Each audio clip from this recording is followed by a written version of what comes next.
என்னை போன்ற மருத்துவர்கள் எல்லாம் மருத்துவத்துறை தவிர மற்ற துறைகள் அவ்வளோ ஆர்வம் காட்டுவதில்லை பொதுவாக. அப்படிப்பட்ட என்னை போன்ற ஆட்களுக்கு ஒரு 2017-18 வாக்கில் ஒரு ட்விட்டரில் ஒரு ஒரு ட்வீட் பண்ணியிருந்தார். அவர் நம்ம பாராளுமன்ற உறுப்பினர் திரு சு வெங்கடேசன் அவர்கள். அவர் என்ன ட்வீட் பண்ணியிருந்தாருன்னா, கண்டறியப்பட்ட உண்மைக்காக வேட்டையாடப்படுகின்றார் திரு அமர்நாத் ராமகிருஷ்ணன் அப்படின்னு சொல்லி ஒரு ட்வீட் பண்ணியிருந்தார். அதுக்கு முன்னாடி வரைக்கும் 2014 அவங்களோட கீழடி இதெல்லாம் ஆரம்பிச்சிட்டாங்க. பட் அவ்வளோ இன்ட்ரெஸ்ட்டில் நான் காமிச்சது கிடையாது. கீழடி அமர்நாத் அவர்களை பற்றி தெரியும், அவர் தலைமையில் தான் நடந்துக்கிட்டு இருக்குன்னு தெரியும். பட் இது என்ன, இது கண்டறியப்பட்ட உண்மைக்காக வேட்டையாடப்படுகின்றார் அப்படின்னு ஒரு ஆர்வம் நமக்குள்ளே தோண ஆரம்பிச்சது. அப்புறம் தான் இணையதளத்தில் போய் சர்ச் பண்ணி பார்த்தப்ப திரு பாலகிருஷ்ணன் அவர்கள் பழைய சீஃப் செக்ரட்டரி ஒரிசா, அவரோட அவர் என்ன எழுதியிருந்தாருன்னா, இன்னொரு ஆதிச்சநல்லூர் ஆகக்கூடாது கீழடி அப்படின்னு சொல்லி. அசோகா பிராமி எல்லாம் வந்து 2230 260 கிமு காலகட்டத்தை சேர்ந்தது. பட் இவங்களோட அகழ்வாராய்ச்சி மூலியமாக என்ன தெரிய வரணும், அதுக்கு முந்தையது நம்முடைய தமிழ் பிராமிங்கிற மாதிரி ஒரு கருத்தோட்டமோடு வர்றப்போ அதை வந்து ஏஎஸ்ஐ நம்மளுடைய ஆர்கியாலஜி சொசைட்டி ஆஃப் இந்தியா வந்து அதை அவ்வளோ ஈஸியாக ஏற்றுக்க மாட்டேங்கிறாங்க. ஏன்னா அவங்கள பொறுத்த வரைக்கும் இன்னும் கொஞ்சம் உங்களுடைய இதில் நீங்கள் சொன்னதில் வந்து ப்ரூஃப் பத்தலை அப்படிங்கிற லெவலில் அவங்க பேசுகிறாங்க. பட் ஸ்ட்ராங்காக திரு அமர்நாத் அவர்கள் நான் சயின்டிஃபிக்காக தான் எல்லாத்தையும் பண்ணியிருக்கோம் அப்படின்னு சொல்லி இன்னை வரைக்கும் நிற்கிறார் அவர். ஸோ அந்த மாதிரி ஒரு ஆளுமையோடு சேர்ந்து மேடையில் அமர்வதற்கு நாங்கள் மிகவும் பெருமை கொள்கின்றோம், உங்களை வரவேற்கின்றோம் ஐயா.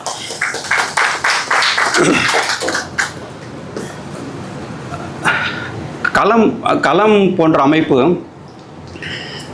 எங்களுக்கெல்லாம் இந்த மாதிரி ஒருத்தர் வந்து ஆளுமைகளை பற்றி இணையதளம் மூலம் தெரிஞ்சு அதை நாங்கள் அவங்கள பற்றி நாங்கள் மலைத்து நிற்கிறப்ப அவங்களே நேரடியாக கொண்டாந்து இந்த மேடையில் உட்கார வச்சு அவங்களோட உரையாட ஒரு வாய்ப்பு கொடுக்கறது வந்து களம் போன்ற அமைப்புக்கு அவங்க செய்கிற தொண்டு மிகவும் ரொம்ப பெருசாக இருக்குது எங்களுக்கு ஆக்சுவலாக. அதனால் எங்கள் மருத்துவக்குழு சார்பாக களத்துக்கு மிகப்பெரிய நன்றி. அந்த களம் உறுப்பினர் அனைவரையும் வரவேற்று வணங்குகிறேன். அப்புறம் களம் சார்பாக இன்று வந்திருக்கும் பொதுமக்கள் இலக்கிய ஆர்வலர் அனைவர்களுக்கும் வரவேற்று என் வரவேற்பை முடித்துக் கொள்கின்றேன். நன்றி.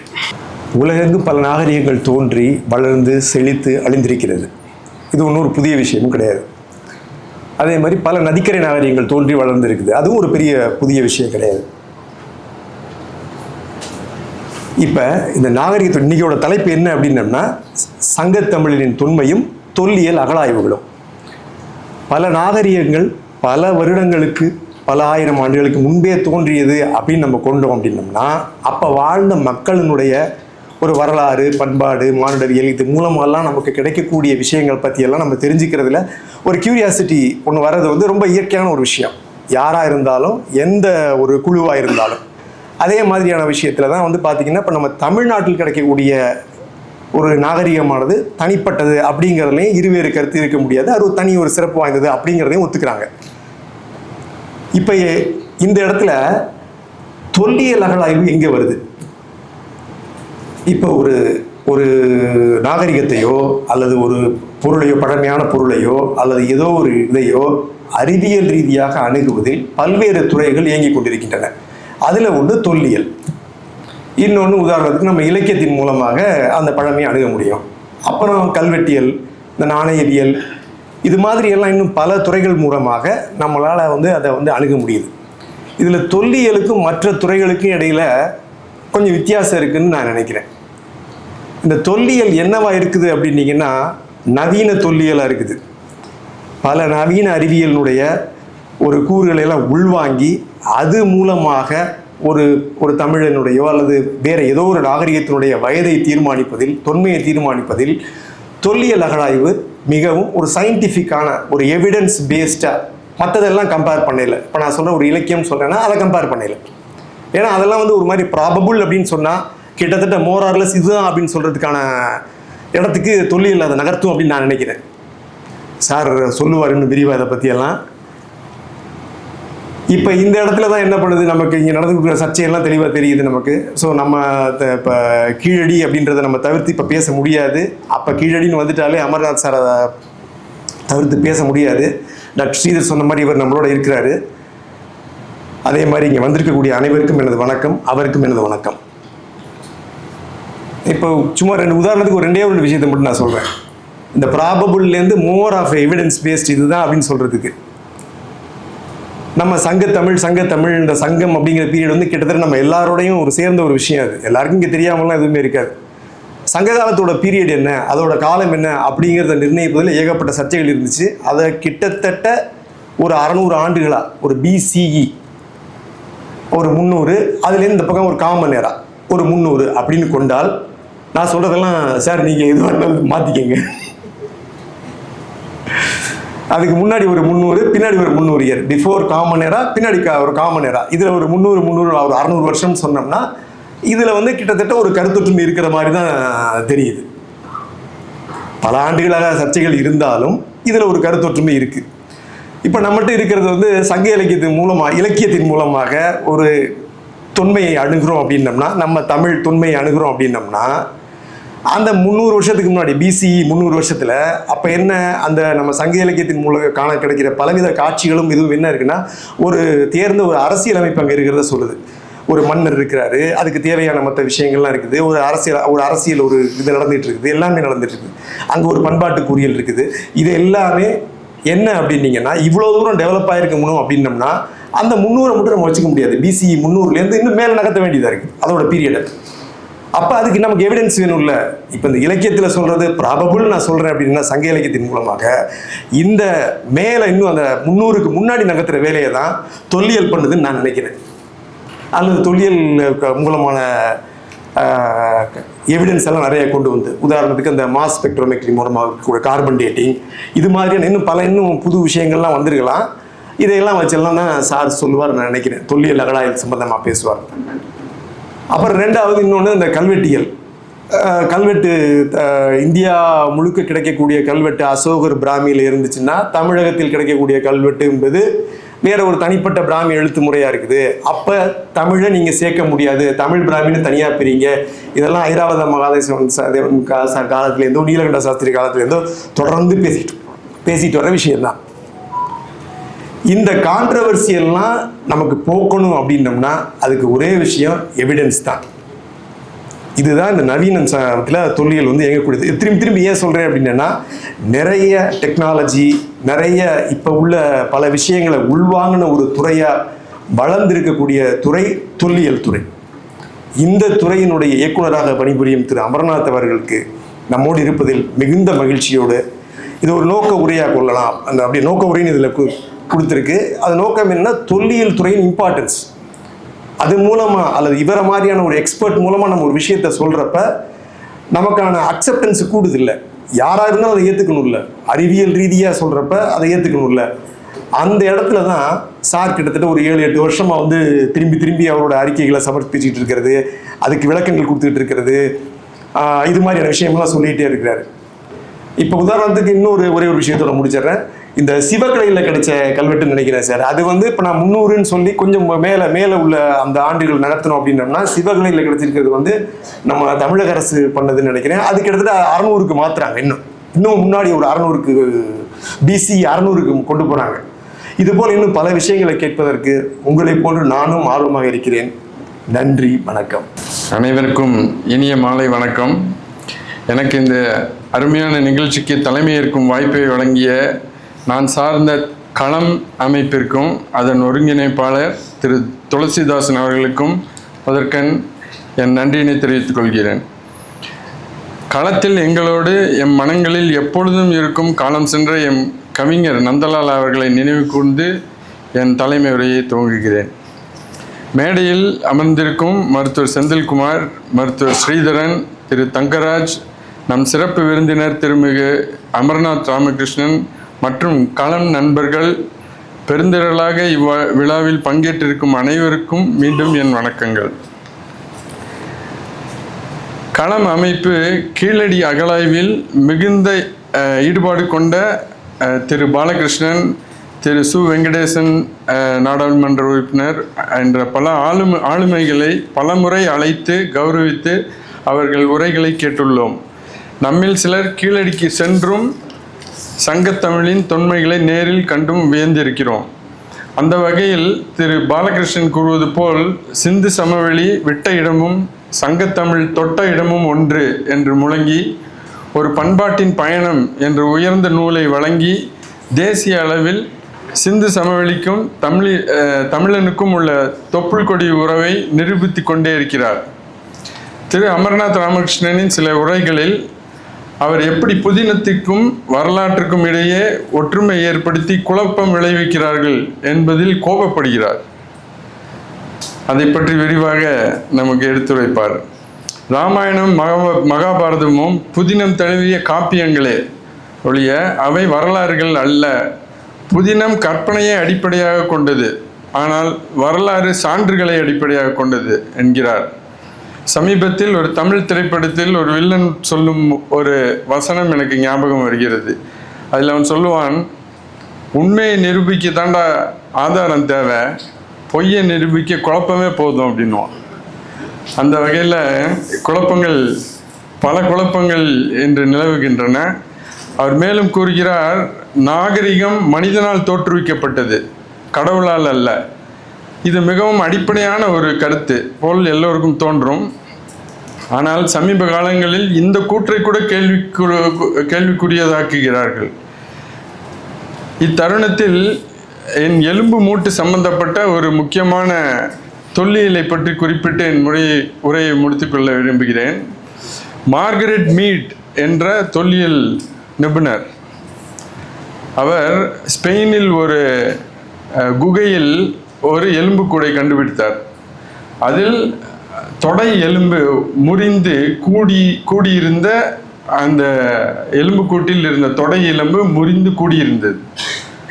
இது எந்த விதத்தில் இது முக்கியத்துவம் வாய்ந்தது என்றால், தொடை எலும்பு முறிவது என்பது உயிர் கொல்லி ஒரு இன்ஜுரி, ஒரு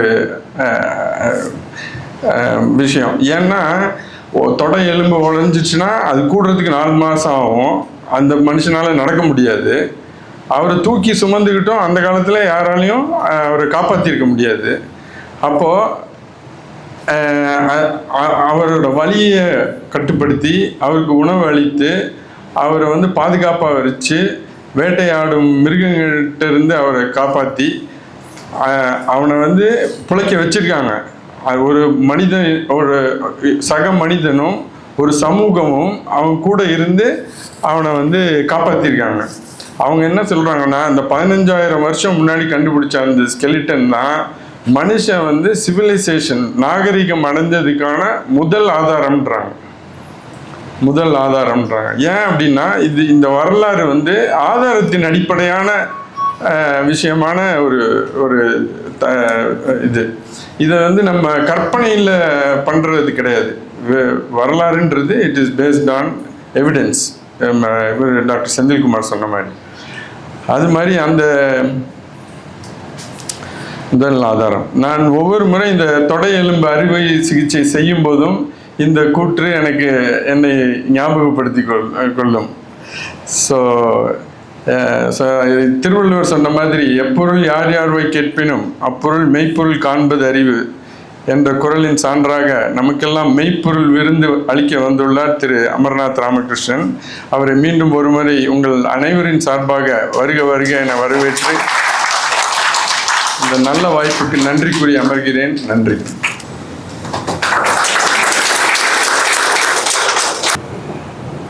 மிகச்சிறந்த ஒரு நன்னாள்.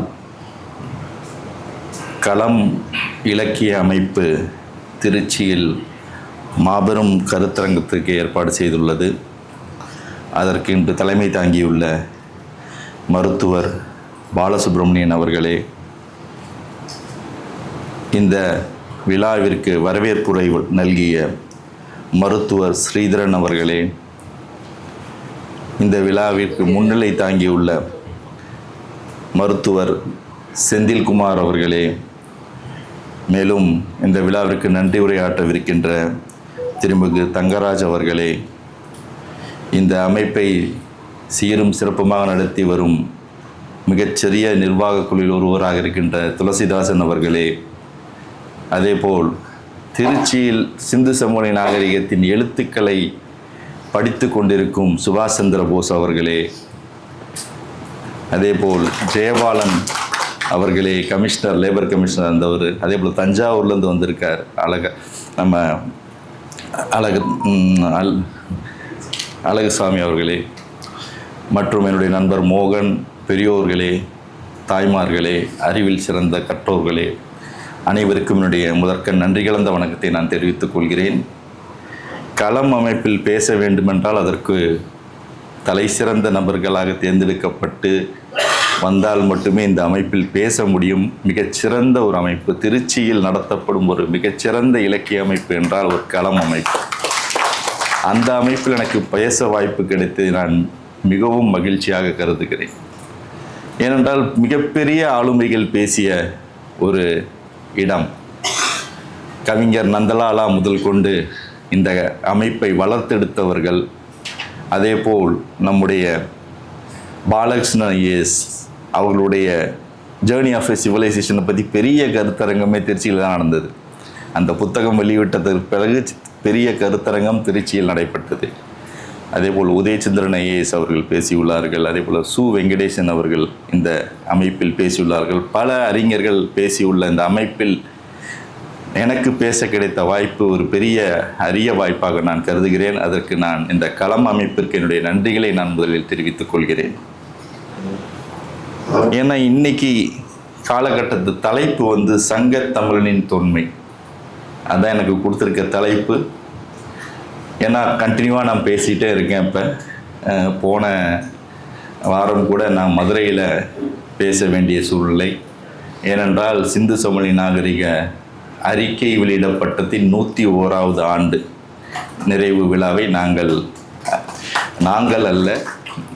அனைவரும் கலந்து கொண்டு தமிழக முற்போக்கு எழுத்தாளர்கள் கலைஞர்கள் சங்கம் மதுரையில் சிறப்பாக நடத்தினார்கள்.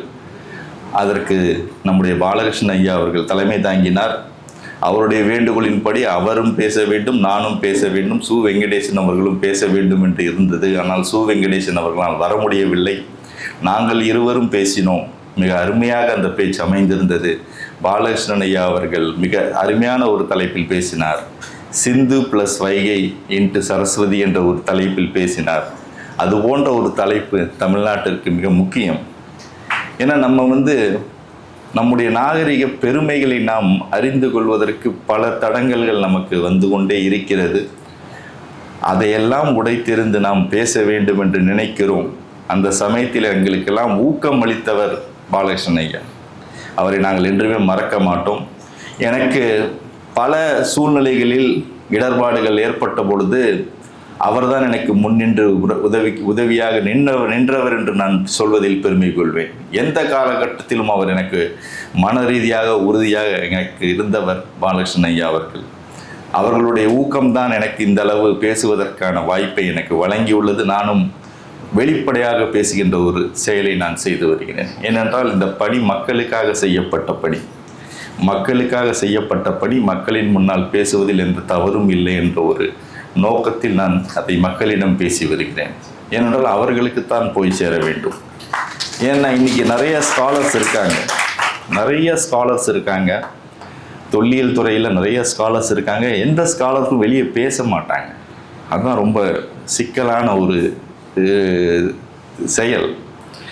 ஏன் என்று கேட்டால் அவர்களுக்கே பதில் தெரியாது. நாங்கள் ஆய்வு செய்கிறோம், ஆய்வு கட்டுரைகள் எழுதுகிறோம், இன்டர்நேஷ்னல் ஜேர்னல் எழுதுவாங்க, இந்தியன் ஜேர்னல் எழுதுவாங்க, but they never speak before the people. மக்கள் முன்னால் பேசுவதற்கு தயங்குவார்கள்.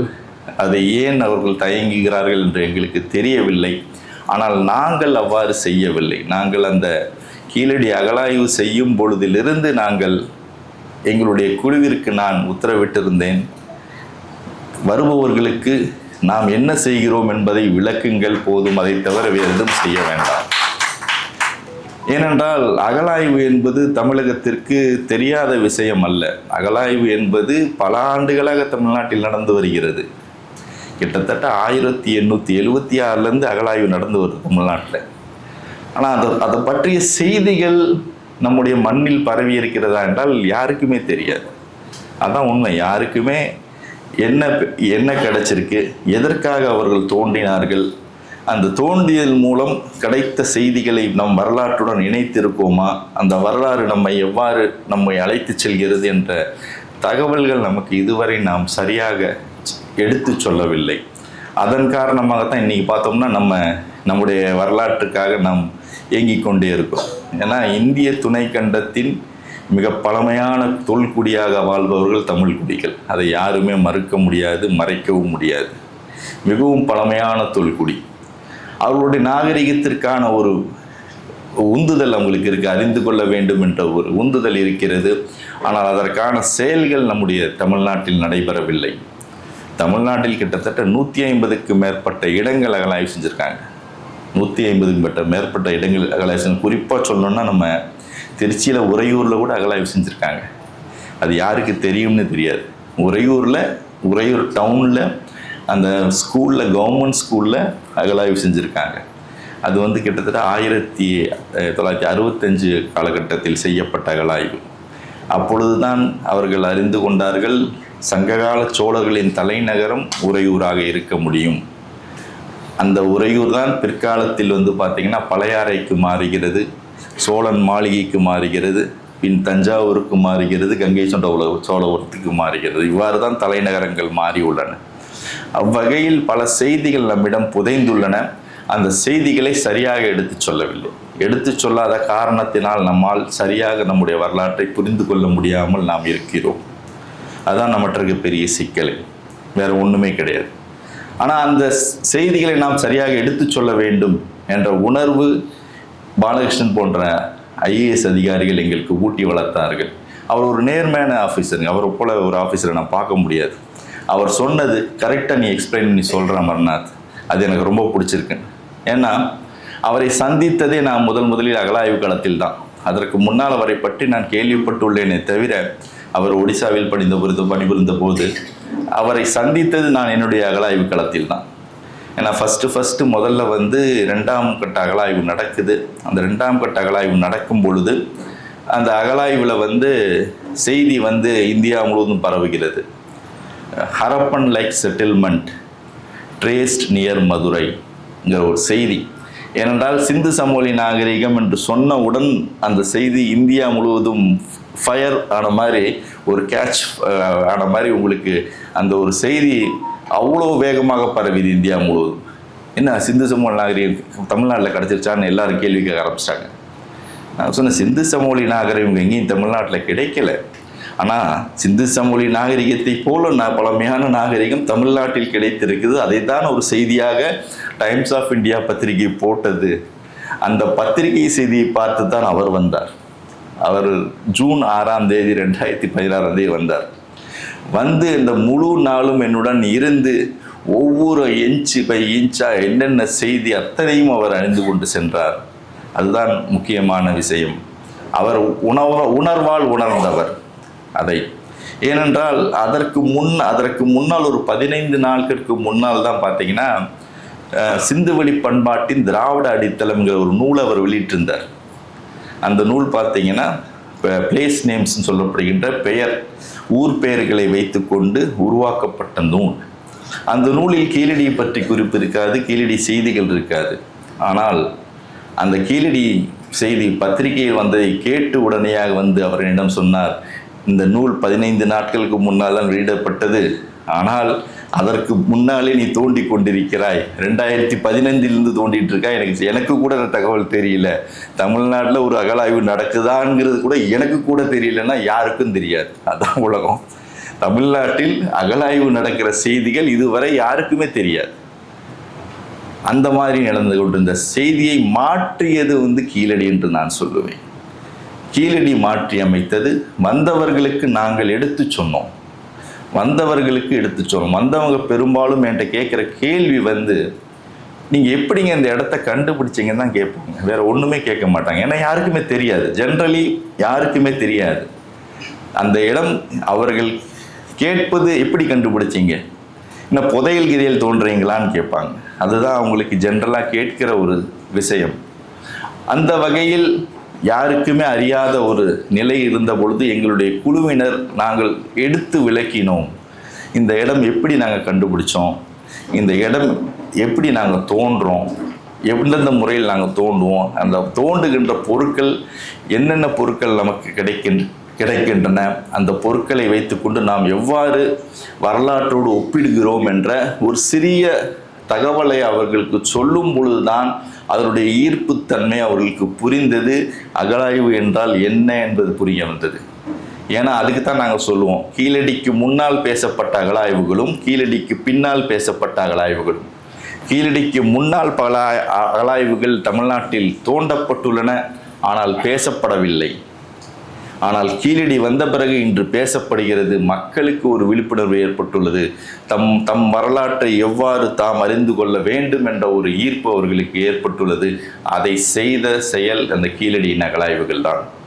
அதற்குத்தான் நான் முதலில் நன்றி சொல்ல வேண்டும். அந்த கீழடி ஆய்வுகள் மக்களுக்கு ஒரு விழிப்புணர்வை ஏற்படுத்தியது. ஆய்வுகளை நாம் ஏன் செய்ய வேண்டும் என்பது. ஏன்னா இது நாள் வரை நம்ம வரலாறு நம்ம பேசிகிட்டே இருந்திருக்கோங்க. நம்ம யாரும் வரலாற்றை பேசவில்லை என்று சொல்லவே இல்லை. ஆனால் வரலாறு இலக்கியங்கள் அடிப்படையில் பேசப்பட்டு வந்தது. அந்த இலக்கியங்கள் அடிப்படையில் பேசப்பட்ட வரலாற்றை இந்த உலகத்தில் யாருமே கடைசி வரை நம்பலை. அதுதான் உண்மை. சங்க காலம் என்பதற்கான கேள்விகள் இன்னும் நாம் பதிலளிக்காமல் தான் கொஸ்டின் மார்க் தான் போட்டுட்ருக்கோம். சங்க காலம் என்பது மருத்துவர் ஐயா சொன்ன மாதிரி கிமு 300லேருந்து கிபி 300ங்கிற ஒரு 600 ஆண்டு காலம்தான் கிட்டத்தட்ட ஒரு 150 ஆண்டுகளாக நம்ம சொல்லி வருகிறோம். அது எப்படி கொடுத்தாங்க, ஏன் கொடுத்தாங்கன்னு யாருமே கொஸ்டின் பண்ணலை. நம்மளும் கொஸ்டின் பண்ணலை, நம்மளும் அதை பற்றி யாரும் கேட்கவில்லை. ஏன்னா அந்த 600 ஆண்டு காலம் எவ்வாறு கொடுக்கப்பட்டது? சங்க இலக்கியம் அப்பொழுதுதான் தொகுக்கப்பட்டதா? சங்க இலக்கியம் அல்லது அப்போதுதான் உருவானதா என்ற செய்திகள் நம்மிடம் எதுவுமே கிடையாது. ஏன்னா சங்க இலக்கியங்கள் பல நூற்றாண்டுகளுக்கு முன்னால் இயற்றப்பட்டிருக்கும், தொகுக்கப்பட்டிருக்கும். அது வழி வழியாக பரம்பரையாக கொண்டு சேர்க்கப்பட்டுள்ளது. அதுதான் செய்தி. இன்னைக்கு நம்ம உவே சாமிநாதர் ஐயரோ மற்றும் சிலரோ தேடி எடுத்த ஓலைச்சுவடிகள் எல்லாம் காலத்தை நீங்கள் கணித்தீங்கன்னா அது மிஞ்சி போனால் ஒரு 350 வருஷம், மேக்சிமம் 450 வருஷம் தான் போடலாம். அதுக்கு முன்னாடி கிடையவே கிடையாது. அந்த 350-450 வருஷத்துக்கு முன்னாடி எழுதப்பட்ட எழுத்து முறையில் தான் அந்த ஓலைச்சுவடிகளில் நமக்கு கிடைக்கின்றனவே தவிர எந்த சங்க இலக்கிய ஓலைகளும் தமிழி என்று சொல்லப்படுகின்ற எழுத்தில் கிடைத்தது கிடையாது. ஏனென்றால் ஓலைச்சுவடிகள் என்பது 300 ஆண்டுகள் தான் அதோட வாழ்க்கை, 300 ஆண்டுகள் தான் அதோட லைஃப் இருக்குது. அந்த 300 ஆண்டுகளுக்கு அப்புறம் ஆட்டோமேட்டிக்காக இருந்தது மக்கி போயிடும். நீங்கள் என்ன ப்ரிசர்வ் பண்ணி வச்சாலும் ஓரளவு ப்ரிசர்வ் பண்ணி வைக்கலாமே தவிர அதுக்கப்புறம் மக்கி போயிடும். அதை கம்பல்சரியாக ஒரு காலகட்டத்தில் படியெடுப்பார்கள். படியெடுத்து தான் நமக்கு கிடைக்கின்ற ஓலைச்சுவடியின் காலம் இப்போது ஒரு 400 ஆண்டுகளுக்கு முன்னால் சேகரிக்கப்பட்ட ஓலைச்சுவடிகள் தான் நமக்கு கிடைக்கின்றன. அந்த காலகட்டத்து எழுத்து வகைகளை சார்ந்த தமிழ் எழுத்துக்களை சுமந்து கொண்டு தான் அந்த ஓலைச்சுவடிகள் இருக்கின்றனவே தவிர நமக்கு பழமையான தமிழி என்று சொல்லப்படுகின்ற எழுத்துக்களை சுமந்து கொண்டு அந்த ஓலைகள் இல்லை என்று தான் நாம் சொல்ல வேண்டும். அந்த சமயத்தில் அந்த இலக்கியத்தில் இருக்கின்ற அகப்பொருள் சான்றுகளை வைத்து தான் அந்த 300 BCலேருந்து 300 AD வரை காலம் கொடுத்துருக்காங்க நமக்கு. அகப்பொருள் சான்றுகள்னால் அந்த இலக்கியத்தில் சொல்லப்படுகின்ற தரவுகளை வைத்துக்கொண்டு அந்த தரவுகளின் அடிப்படையில் சங்க காலம் என்பது கிமு 300லேருந்து கிபி 300 வரை இருக்கலாம் என்று ஒரு அனுமானமாகத்தான் அந்த காலகட்டம் கொடுக்கப்பட்டுள்ளதே தவிர சங்க காலம் என்ன என்பது கடைசி வரை யாரால் எக்ஸ்பிளைன் பண்ண முடியல. ஆனால் இறையனார் அகப்பொருளியல் சொல்கிறது பார்த்தீங்கன்னா 9990 ஆண்டுகள் சொல்லும். இறையனார் அகப்பொருளியல் சங்க காலத்தை பற்றி சொல்லும் பொழுது 9990 ஆண்டுகள் சொல்லும். முதற்சங்கம், இடைச்சங்கம், கடைச்சங்கம். ஆனால் அந்த 9990 ஆண்டுகளும் கிட்டத்தட்ட பார்த்தீங்கன்னா 8ஆம் நூற்றாண்டில் தான் குறிக்கப்படுகிறது. 8ஆம் நூற்றாண்டின் நிறைவினார் அகப்பொருள் கலவியல் உரையில் குறிக்கிறாங்க 9990. அதை யாருமே இதுவரை ஏற்றுக்கிறது இல்லை. அது ஒரு சர்ச்சையில் தான் இருக்குது. அது பின்னால் வந்த இலக்கியம், அது ஒரு பாயுரம், அது விளக்க உரை. அந்த விளக்க உரையை நாம் யார் வேண்டுமானாலும் எழுதியிருக்கலாம். அந்த விளக்க உரையில் எப்போது வேணாலும் அந்த இடைச்சொல்கள் வந்திருக்கலாம் என்ற செய்திகள் வருகிறது. அதனால தான் நம்முடைய சங்க காலத்திற்கான டேட்டை நம்ம மாற்றவே முடியல, கஷ்டப்படுறோம் சங்க இலக்கியத்தில். அப்படி காலகட்டத்தில் ஒரு அகழாய்வு தான் உங்களுக்கு அந்த வரலாற்று காலங்களை நிர்ணயிக்கின்ற ஒரு மிக முக்கிய இடத்தில் இருக்கின்றது என்பது நாம் அறிந்து கொள்ள வேண்டும். ஏன்னா வரலாற்றில் அகழாய்வு வச்சு தாங்க நீங்கள் வந்து எதையுமே டிட்டர்மின் பண்ண முடியும். ஏனென்றால் வரலாறு என்பது பல செயல்களில் பல ஆதாரங்களின் அடிப்படையில் வந்து நம்ம வரலாற்றை நம்ம எழுதுகிறோம். குறிப்பாக சொல்லணும்னா உங்களுக்கு இலக்கியத்தில் அடிப்படையாக கொண்டு வரலாறு உருவாக்குகிறோம், கல்வெட்டு செய்திகளை கொண்டு வரலாற்றை உருவாக்குகிறோம். அதே போல் வெளிநாட்டவர் குறிப்பு நமக்கு ஒரு இன்றியமையாத ஒரு குறிப்பாக அமைகிறது. அதோடு அல்லாமல் நமக்கு பார்த்தோம்னா நம்முடைய வழி செய்தி, செவி வழி செய்திகள் சொல்லுவோம். அதுவும் மிக முக்கிய வரலாற்று குறிப்பாக நாம் ஏற்றுக்கொண்டு வரலாற்றை ஏற்றுக்கிறோமே தவிர இவைகளெல்லாம் பல சிக்கல்கள் இருக்குது. இலக்கியத்தை வந்து நிறைய பேர் நம்ப மாட்டேங்கிறாங்க. ஏன்னா இலக்கியத்தில் நிறைய புனைவுகள் இருக்கும். நிச்சயமாக இலக்கியத்தில் புனைவுகள் இருக்கும். புனைவுகள் இல்லாத இலக்கியம் உலகத்தில் கிடையவே கிடையாது. அப்படி பார்க்கும் பொழுது அந்த புனைவுகளை எல்லாம் ஒதுக்கி விட்டு நீங்கள் வரலாற்றை தேட வேண்டும் என்றால் அது மிகப்பெரிய சிக்கல். அதே போல் கல்வெட்டில் போனோம்னா கல்வெட்டு மேக்சிமம் பார்த்தோம்னா ஒரு கிராண்ட்ஸ், ஏதாவது ஒரு நிலம் கொடை கொடுப்பதோ, அந்த கோயிலுக்கு ஏதாவது கொடை கொடுப்பதோ, பள்ளிச்சந்தம் என்று சொல்லப்படுகிற சமணப்பள்ளிகளுக்கு கொடுத்ததோ, பௌத்த விகாரங்களுக்கு கொடுத்ததோ, இது போன்ற செய்திகளைத்தான் மேக்சிமம் சுமந்து கொண்டிருக்கிறதே தவிர அதில் ஒரு ஜீனியாலஜின்னு பாட்டு வரும். உங்களுக்கு மெய்கீர்த்தின்னு வரும்பொழுது மெய்கீர்த்தியில் வந்து அரசருடைய பரம்பரையை விளக்கி சொல்வார்கள். அரசருடைய பரம்பரையை மெய்கீர்த்தியில் விளக்கி சொல்வார்கள். அதை தவிர நமக்கு அதிகப்படியான தகவல்கள் நமக்கு கிடைக்காது. அங்கிருந்த சில வரிமுறைகள் நமக்கு கிடைக்கும். என்னென்ன வரிமுறைகள் இருந்தன, என்னென்ன நிர்வாகம் செய்தார்கள் என்ற செய்திகள் கிடைக்கும். அதே போல் செவிவெளி செய்தியிலும் அது போல தான் ஒரு கதைமாய் தான் வந்துகிட்டு இருக்கோம். இதையெல்லாம் வைத்து உருவாக்கி கொண்டிருந்த வரலாறு வந்து முழுமையான வரலாறாக நாம் பார்க்க முடியவில்லை. ஆனால் இன்று அகழாய்வுகளை வைத்து பார்க்கின்ற வரலாறு தான் மிக முழுமையான வரலாறு நாம் இன்று கருதுகிறோம்.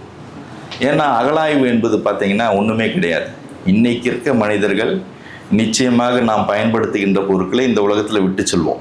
எதையுமே நம்ம கொண்டு போக மாட்டோம். அதே போல தான் நம்முடைய முன்னோர்கள் அந்த காலத்தில் பயன்படுத்திய பொருளை இந்த உலகத்திற்கு விட்டு சென்றுள்ளார்கள். அந்த பொருட்களை நாம் தேடி கண்டுபிடித்து அதை வைத்துத்தான் அவருடைய வரலாற்றை நாம் கட்டமைக்கிறோம். அவ்வாறு கட்டமைக்கப்படுகின்ற வரலாறு என்றைக்குமே மாற்ற முடியாது. ஏன்னா நம்முடைய ஏன்செஸ்டர்ஸ் விட்டுட்டு போன பொருட்கள் தான். அவங்க செஞ்சாங்க, பயன்படுத்தினாங்க. அந்த பொருட்கள் இந்த உலகத்தில் இன்று கிடைக்கின்றன. அந்த பொருட்கள் நமக்கு வரலாற்றை எடுத்து சொல்கின்றன. இதை பயன்படுத்தினார்கள், இதன் மூலம் நாம் இதை அறிந்து கொள்ளலாம் என்ற செய்தியை தொல்லியல் சொல்கிறது. அந்த அடிப்படையில் தான் நாம் தொல்லியலை நாம் அணுகுகிறோம். தொல்லியலின் வாயிலாக வரலாற்றை நாம் உருவாக்கி கொண்டிருக்கிறோம். அதான் மிக முக்கியமாக நம்ம எடுத்து சொல்லணும். ஏன்னா தமிழ்நாட்டை நான் சொன்னேன் உங்களுக்கு 150க்கு மேற்பட்ட எஸ்கவேஷன் நடந்திருக்கு தமிழ்நாட்டில். ஆனால் தமிழ்நாட்டில் யாருக்குமே அந்த செய்திகள் தெரியாது. ஏன்னா மிக சிறிய அளவு தான் நிறைய அகழாய்வு நடந்திருக்கு. அதிக அகழாய்வுகள் நடைபெறவில்லை. ஒரு சிறிய அளவு தான். நீங்கள் உறையூர் எஸ்கவேஷன் எடுத்துக்கிட்டோன்னா கூட உறையூரில் மிஞ்சி ஒரு 10 குழிகள் போட்டு அவங்க ஆய்வு செஞ்சுருப்பாங்க. அதுக்கு மேலே கிடையாது. ஏன்னா அந்த நகரம் வளர்ந்து கண்டினியூஸாக இருக்கனால அதை வந்து முழுமையாக அவங்களால அறிந்து கொள்ள முடியவில்லை. அதில் கிடைத்த தகவலை மட்டும் அவர்கள் அறிக்கையாக பிரசுரித்து விட்டு போய்விட்டார்கள். அதே போல் ஆற்றுக்கு அந்த பக்கம் பார்த்தீங்கன்னா திருக்காம்புலியூர் என்ற இடம் அகழாய்வு செஞ்சுருக்காங்க. அதே போல் அழகரை என்ற ஒரு இடம் அகழாய்வு செஞ்சுருக்காங்க. இது போன்ற பல இடங்களை அகழாய்வு செஞ்சுருக்காங்களே தவிர அந்த அகழாய்வுகள் சிறிய அளவில் இருந்த காரணத்தினால் செய்திகள் சரியாக நமக்கு கிடைக்கவில்லை. ஆனால் பெரிய அளவு அகழாய்வுகள்லாம் தமிழ்நாட்டில் வந்து உங்களுக்கு அரிக்கைமேடு ஒரு அகழாய்வு, இன்னொன்று ஆதிச்சநல்லூர் அகழாய்வு, காவேரி பூம்பன் அகழாய்வு தான். நீங்கள் 3ஐத்தான் நீங்கள் சொல்ல முடியும். இந்த 3 அகழாய்வுகள் மட்டும்தான் தமிழ்நாட்டில் மிக விரிவான முறையில் நடத்தப்பட்ட அகழாய்வு. மற்ற அகழாய்வுகள் எல்லாம் சிறிய அளவு நடத்தப்பட்ட அகழாய்வுகளே தவிர அதில் எந்த ஒரு சரியான தரவுகள் நமக்கு கிடைக்கல. இதெல்லாம் இருக்கும் பொழுது தான் நாங்கள் யோசித்தோம், ஏன் தமிழ்நாட்டில் ஒரு விரிவான ஆய்வுகளை நாம் செய்யக்கூடாது என்கிற எண்ணம் தான் எங்கள் டீமுக்கு இருந்ததே தவிர வேறு ஒன்றும் கிடையாது. எங்கள் டீம் பார்த்திங்கன்னா அந்த டீமுக்கு தலைமை தாங்கிதான் 2 தொல்லியல் உதவியாளர்கள் இருந்தாங்க, 6 ஆராய்ச்சி மாணவர்கள். அதே போல் நம்முடைய கல்வெட்டு துறையில் பணிபுரிந்து தமிழ்நாடு தொல்லியல் துறை கல்வெட்டு துறையில் பணிபுரிந்த முனைவர் வேதாச்சலம் அவர்கள் இருந்தார்கள். அந்த ஒரு சின்ன குழு தான் இந்த வேலையை எடுத்து செய்தது. அந்த குழுக்கு தான் இந்த கிரெடிட்டே போகும், அதுக்கு எனக்கு போகாது. அந்த குழு தான் மிக சிறப்பாக தமிழ்நாட்டில் ஒரு ஆய்வு நாம் மேற்கொள்ள வேண்டும் என்ற எண்ணம் எங்களுக்கு வந்தது. ஏன்னா எனக்கு முக்கிய காரணம் நாங்களாம் நார்த்திலே பணிபுரிந்த காரணத்தினால் அந்த எண்ணம் எங்களுக்கு இருந்தது. ஏன் நாம் தமிழ்நாட்டில் பணி செய்யக்கூடாது? நார்த்தில் மிக முக்கிய காரணம், ஆய்வுகள் நிறைய எடுத்ததுக்கான முக்கிய காரணம், அங்கே 2 சைட், ஹரப்பா மொகந்தாரா 2 சைட்டு நம்மளை விட்டு போனது தாங்க. 2 சைட்டு பாகிஸ்தானுக்கு பிரிவினையின் போது போனனால தான் நம்ம இத்தனை அகழாய்வுகளும் நம்ம இந்தியாவில் செஞ்சோம். இன்னைக்கு நம்ம பாகிஸ்தானுக்கு போகாமல் ஹரப்பா மொகந்தாராவில் இந்தியாவில் இருந்து தான் அதுக்கு மேலே ஒரு படி கூட நம்ம எடுத்து வச்சிருக்க மாட்டோம். அதுக்கு மேலே ஒரு ஆய்வு நடந்திருக்காது.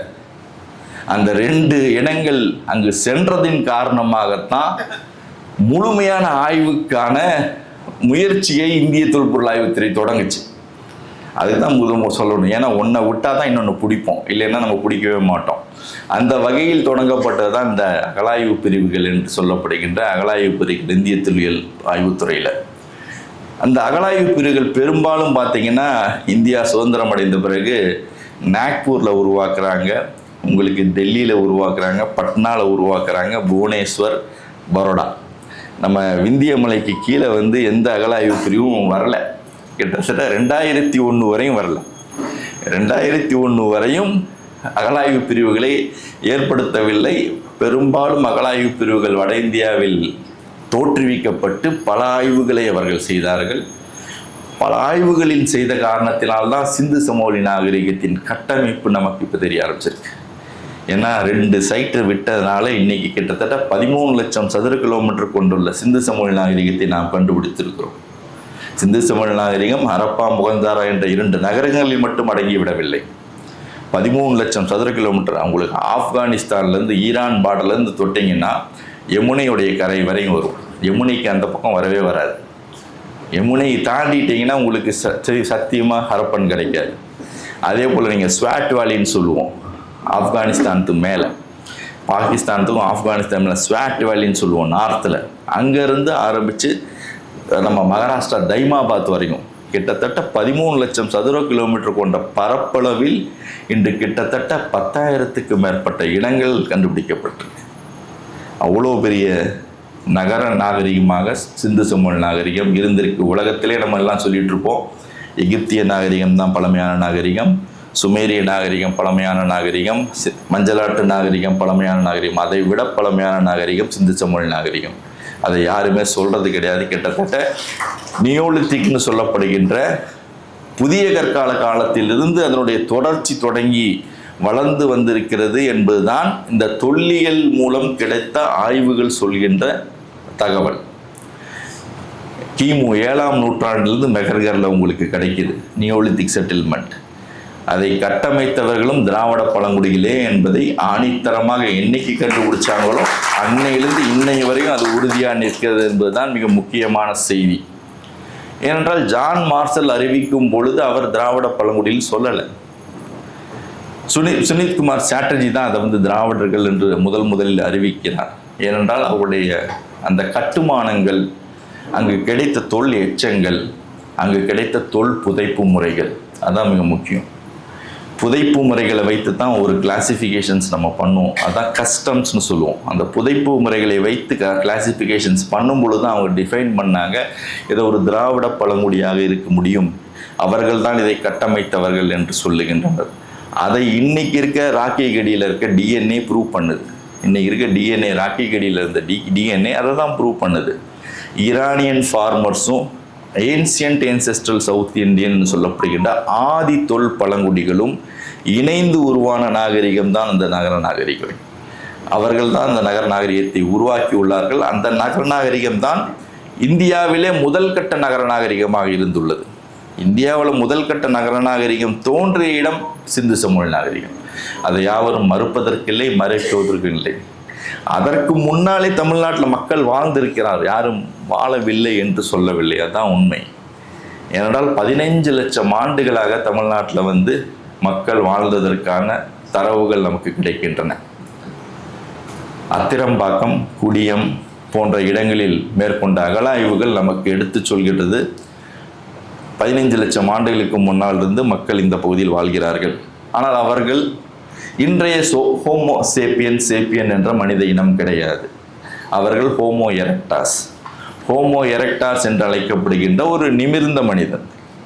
மனிதர்கள் பல வகைப்படுவார்கள். உங்களுக்கு உலகத்திலே பார்த்தீங்கன்னா ஆப்பிரிக்கா தான் இன்னைக்கு சயின்டிஃபிக்காக ப்ரூவ் பண்ணது ஆப்பிரிக்காவில் தான் மனித இனம் தோன்றியதற்கான நமக்கு ஆதாரங்கள் கிடைக்கின்றது. உலகத்திலே வேற எங்கேயுமே கிடையாது. உலகத்திலே மனித இனம் தோன்றியதற்கான ஆதாரங்கள் கிடைக்கின்ற இடம் உங்களுக்கு ஆப்பிரிக்கா மண்ணு தான். ஆப்பிரிக்காவில் தான் பல வகையான ஹோமினாய்ட்ஸ் என்று சொல்லப்படுகின்ற குரங்கிலிருந்து மனித உருவம் பரிமணித்து கிடைத்ததற்கான ஆதாரங்கள் அங்கு தான் கிடைச்சிருக்கு நமக்கு.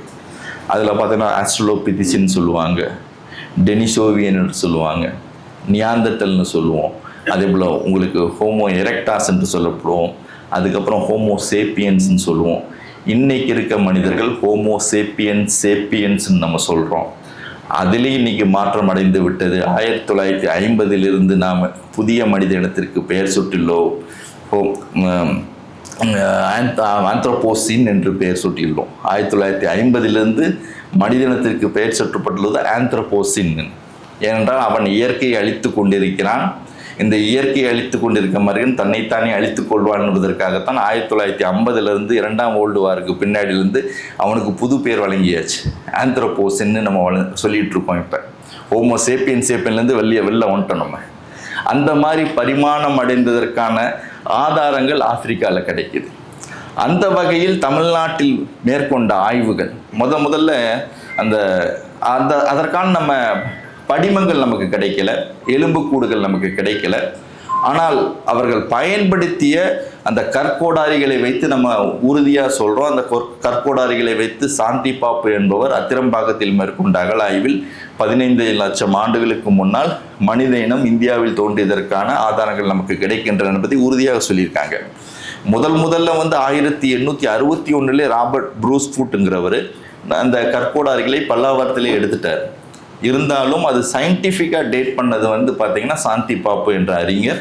அவர் தான் ஆய்வு பண்ணி 15 லட்சம் ஆண்டுகளுக்கு முன்னால் இது தோன்றியிருக்க வேண்டும், அவர்கள் இங்கு வாழ்ந்திருக்க வேண்டும், ஹோமோ எரெக்டஸாக கூட இங்கே வந்திருக்காங்க, மைக்ரேட் ஆகி அவர்களும் வாழ்ந்திருக்கிறார்கள் என்ற தகவலை அவர் உறுதிப்படுத்தினார். அதற்கு பின்னால் ஹோமோ சேப்பியன்ஸாக உருவான பிறகு மனிதன் ஆப்பிரிக்கா விட்டு நகர ஆரம்பிக்கிறான். ஏன்னா ஹோமோ சேப்பியன்ஸ் அந்த உலகத்தில் உருவானதே 2 லட்சம் வருஷத்துக்கு முன்னாடி தான். 2 லட்சம் வருஷத்துக்கு முன்னாடி தான் ஹோமோ சேப்பியன்ஸாக மனிதன் உருவாகியிருக்கான். அப்போ 2 லட்சம் வருஷத்துக்கு முன்னாடி இந்த உருவான மனிதன் ஆப்பிரிக்காவிலேருந்து வெளியேறும் பொழுது அவனும் நம்முடைய தமிழக பகுதிக்கு வந்துள்ளதாகத்தான் இன்னைக்கு டிஎன்ஏ நம்மகிட்ட சொல்லிட்டு இருக்கு. டிஎன்ஏ M130 என்று சொல்லப்படுகின்ற அந்த டிஎன்ஏ தமிழ்நாட்டில் தான் கிடைக்கிது. குறிப்பாக உசிலம்பட்டியில் கிடைக்கிது. விருமாண்டி என்ற ஒரு நபர் அந்த டிஎன்ஏவை சுமந்து கொண்டிருக்கிறார். 60,000 ஆண்டுகளுக்கு முன்னால் வந்த ஆப்பிரிக்காவை விட்டு வெளியேறிய மனிதனின் முதல் எச்சமும் கூட தமிழ்நாட்டில் கிடைக்குது. அதுதான் அவர் ஐடி ப்ரொஃபஷனல் தான். அவர் ஐடியில் தான், ஐடி கம்பெனியில் தான் வேலை பார்க்குறாரு மெட்ராஸில். அவர் ஐடி கம்பெனியில் தான் வேலை பார்க்குறாரு. அவரை ஐடென்டிஃபை பண்ணது பார்த்தீங்கன்னா முக்கியமாக ஹார்வர்ட் யூனிவர்சிட்டியில் ஸ்பென்சர் வெல்ஸ், ப்ரொஃபஸர் ஸ்பென்சர் வெல்ஸும் நம்முடைய மதுரை காமராஜர் பல்கலைக்கழகத்தை சார்ந்த பேராசிரியர் பிச்சப்பன் தான். அவங்க தாங்க ஐடென்டிஃபை பண்ணாங்க. அவங்க தான் இவரை முதல்ல ஐடென்டிஃபை பண்ணாங்க. அவர் தான் இப்பொழுது நாம் வாழ்ந்து கொண்டிருக்கும் ஹோமோ சேப்பியன் என்று சொல்லப்பட்ட மனிதர்களிலே மூதாதையர்களின் மரபணுவை சுமந்து கொண்டிருக்கிற மனிதர். அவர்களும் வாழ்ந்து கொண்டிருக்கிற தமிழகம். இத்தகைய சிறப்புகளை கொண்ட தமிழகம் ஏன் நம்முடைய நகர நாகரிகத்திற்கு நாம் திண்டாடி கொண்டிருக்கிறோம்? அதான் நம்மகிட்ட இருக்க பிரச்சனை. தமிழ்நாட்டில் நகர நாகரிகம் இருக்கா இல்லையாங்கிறது தான் கேள்வி. அதை விளக்குறது தான் கீழடி, வேற ஒன்றுமே கிடையாது. ஏனென்றால் தமிழ்நாட்டில் இலக்கியங்கள் சங்க இலக்கியத்தை போல ஒரு இலக்கியம் இந்த உலகத்தில் கிடையவே கிடையாதுங்க. அதை நம்ம என்றைக்குமே உண்மையாக அதை நம்ம சொல்லணும் உலகத்துக்கு. ஏன்னா உலகத்தில் எத்தனையோ மொழிகள் இருக்கின்றன, எத்தனையோ இலக்கியங்கள் இருக்கின்றன. யாரும் மறுப்பதற்கில்லை, மறைப்பதற்கில்லை. ஆனால் பெரும்பாலான மொழிகளும் பெரும்பாலான இலக்கியங்களும் இறையியல் சார்ந்த இலக்கியங்களாகத்தான் இருக்கின்றன என்பதை நாம் ஒத்துக்கொண்டு தான் ஆக வேண்டும். இறையியல் சார்ந்த இலக்கியங்கள் தான் அதிகம். பின்னாடி தான் உங்களுக்கு காவியங்கள் எல்லாம் வருகிறதே தவிர ஆனால் சங்க இலக்கியங்கள் என்ற ஒரு இலக்கியம் இறையியல் சார்ந்த இலக்கியம் அல்ல.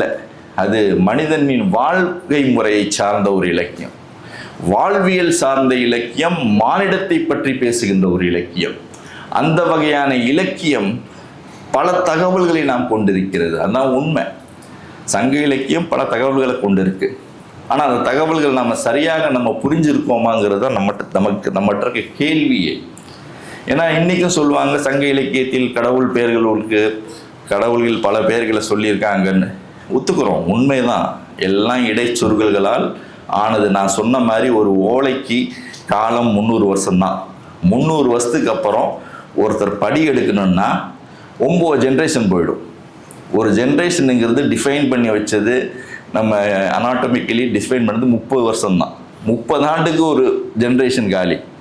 அப்போ 300 வருஷம் கழித்து ஒரு காப்பியம் மறுபடி எடுக்கும் பொழுது கிட்டத்தட்ட 9 ஜென்ரேஷன் போயிடும். என்னுடைய காலத்தில் நான் ஒரு தகவலை நான் பதிந்து வைக்கிறேன், எனக்கு பின்னால் 9 தலைமுறைக்கு அப்புறம் வர்றவர் அதை படி எடுப்பார். படியெடுக்கும் பொழுது அந்த கால சூழ்நிலை என்பது நிச்சயமாக அதில் ஊடுருவும் என்பதுதான் உண்மை. அவ்வாறு தான் நம்முடைய சங்க இலக்கியங்களில் பல செய்திகள் ஊடுருவி உள்ளன. அந்த செய்திகளை எல்லாம் நாம் களைந்து விட்டு நம்முடைய உண்மையான செய்திகளை சேகரிக்கின்ற ஒரு செயலை நாம் செய்யலை. அது செஞ்சோம்னா நம்முடைய சங்க இலக்கியத்தின் தொன்மை இன்னும் பின்னாடி போயிட்டே இருக்குங்கிறது தான் உண்மை. நம்மகிட்ட அதை நம்ம செய்யணும். அது செய்வதற்கான ஒரு வழிகளைத்தான் இந்த தொல்லியல் ஆய்வுகள் எடுத்து சொல்கின்றன. ஏனென்றால் சங்க இலக்கியங்கள் பார்த்தீங்கன்னா நம்ம நகரங்களை பற்றி பேசுகிறது, திணை கோட்பாடுகளை பற்றி பேசுகிறது, அதே போல் பார்த்தீங்கன்னா உங்களுக்கு வணிகத்தை பற்றி பேசுகிறது, அது உலகளவைய வணிகத்தை பற்றி பேசுகிறது, நகரங்கள் அமைப்பை பற்றி பேசுகிறது. பரிபாடலில் மதுரை பார்த்தீங்கன்னா தாமரை மலர் போல இருக்குன்னு சொல்கிறாங்க. ஆனால் பரிபாடல் லேட்டாக வந்தது, லேட்டாக கம்போஸ் ஆனது, நிறைய ஆர்கியூமெண்ட்ஸ் இருக்குது. அது நிறைய ஆர்கியூமெண்ட்ஸ் இருக்குது. தமிழ் லிட்ரேச்சரில் எல்லாம் பின்னாடி இடைச்சொற்கள் நிறைய சுருக்கப்பட்டுள்ளன. கிடைத்த இலக்கியங்கள் கூட நமக்கு கம்மி தான். முழுமையாக சங்க இலக்கியம் முழுவதும் நமக்கு கிடைத்து விடவில்லை. கிடைத்த இலக்கியத்தை வைத்துத்தான் நாம் பேசிக்கொண்டிருக்கிறோமே தவிர அதற்கு மேல் அதிகம் பேசவில்லை. ஆனால் அனைத்து தகவல்களையும் அந்த இலக்கியம் தன்னுள் சுமந்திருக்கிறது. அந்த இலக்கியத்தை நாம் ஒப்பீடு செய்வதற்காக தகவல்கள் நம்மகிட்ட இல்லை. ஏன்னா ரோமிலா தாப்பர் போன்ற அறிஞர்களும் சொல்கிறார்கள், உங்கள்கிட்ட இலக்கியம் மிகச்சிறந்த இலக்கியம் இருக்கிறது, ஆனால் அந்த இலக்கியத்தை நீங்கள் தொல்லியலோடு ஒப்பீடு செய்து இதுவரை நீங்கள் எந்த ஒரு செய்தியும் சரியாக வெளியிடவில்லை என்ற ஒரு தகவலை சொல்கிறார்கள். ஏனென்றால் காவேரி பூம்பட்டினத்துடைய அகழாய்வுகளை அவர்கள் நம்ப மறுக்கிறார்கள். காவேரி பூம்பட்டினத்தில் பார்த்தீங்கன்னா உங்களுக்கு வார்ஃப்னு ஒரு ஸ்ட்ரக்சர் கிடைக்குது. அதே போல் பார்த்தீங்கன்னா ஸ்லூயிஸ் கேட்டுன்னு ஒரு வாய்க்காலுடைய தூர் கிடைக்குது. அதே போல் புத்த விகாரம் கிடைக்குது. எல்லாம் லேட் ஸ்ட்ரக்சர் தான். அந்த லேட் ஸ்ட்ரக்சரை நம்ம சங்க இலக்கியங்களோடு ஒப்பிட முடியல.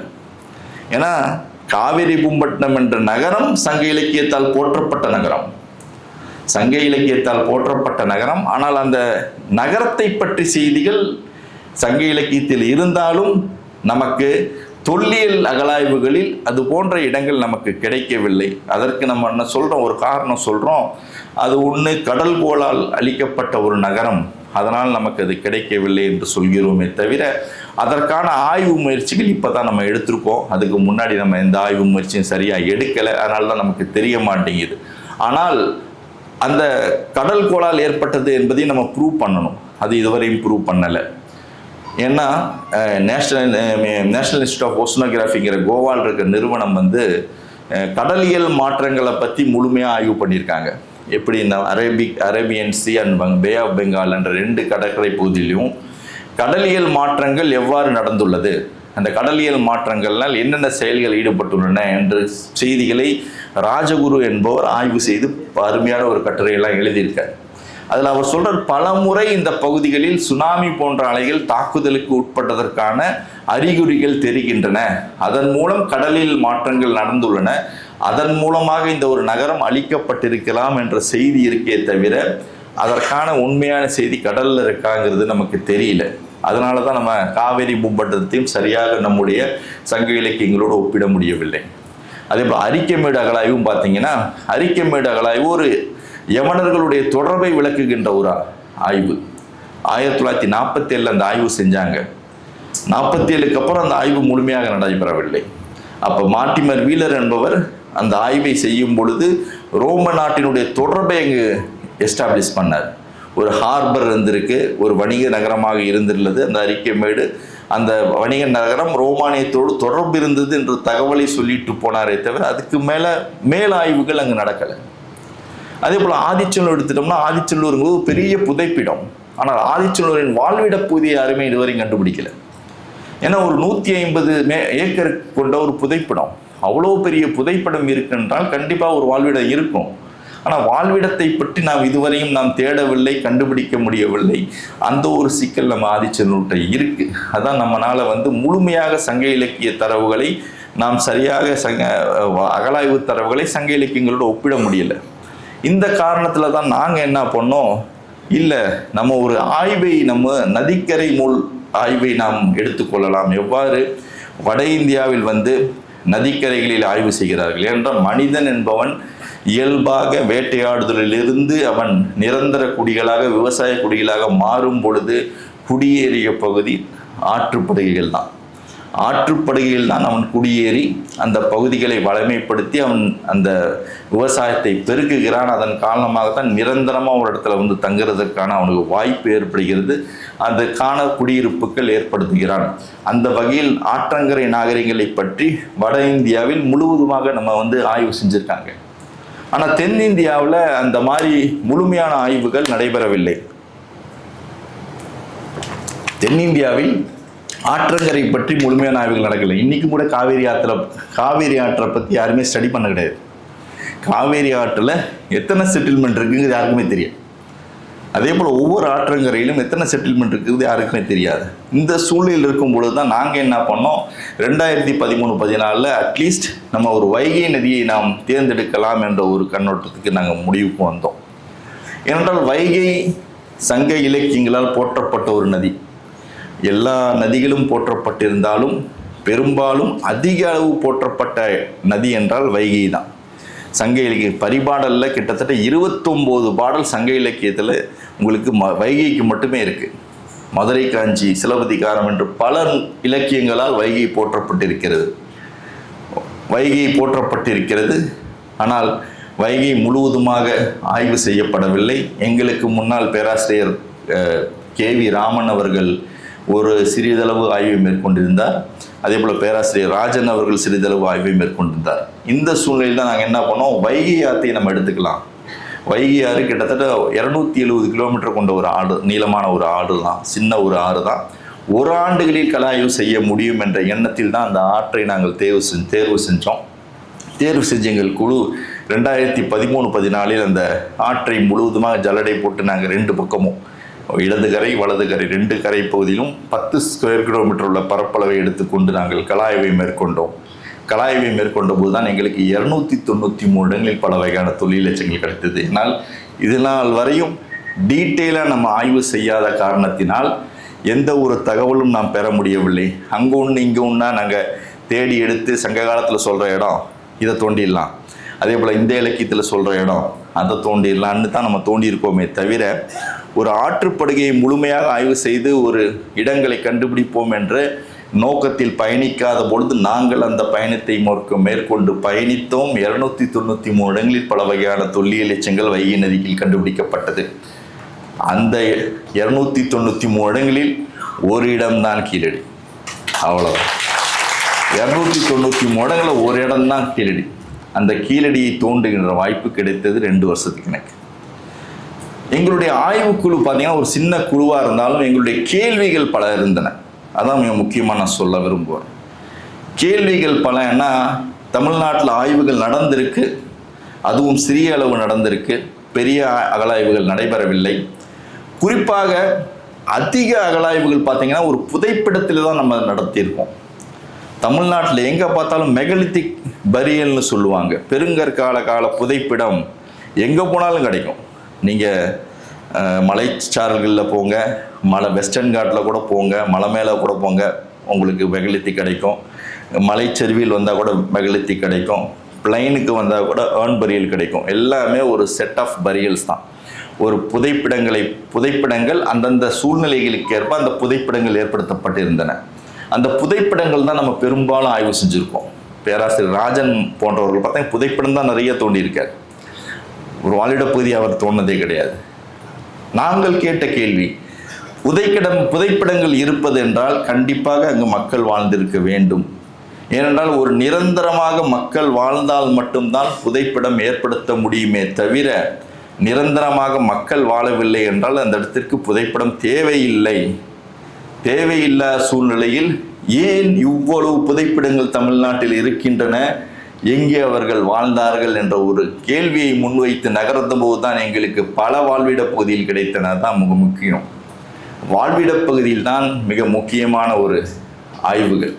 ஏன்னா புதைப்படத்தில் தோண்டிங்கன்னா நீங்கள் அதில் பரியல் கஷ்டம்னு சொல்லப்படுகின்ற அந்த சடங்கு தான் உங்களுக்கு தெரியும். அதுக்கு மேலே உங்களுக்கு எதையும் நீங்கள் மேக்சிமம் டேட் பண்ண முடியாது. இப்போ சிவகலையிலையும் டேட் பண்ணியிருக்காங்க உங்களுக்கு, அதே போல் மயிலாடும்பாறையிலும் டேட் பண்ணியிருக்காங்க. ரெண்டும் புதைப்படம் தான். புதைப்படத்தில் கார்பனை வச்சு அவங்க டேட் பண்ணியிருக்காங்களே தவிர ஒரு சீக்வன்ஸை ரீகன்ஸ்ட்ரக்ட் பண்ண முடியாது. ஒரு வாழ்விட பகுதியில் மட்டும்தான் நீங்கள் ஒரு கால அளவை நீங்கள் கட்டுமானம் செய்ய முடியும்.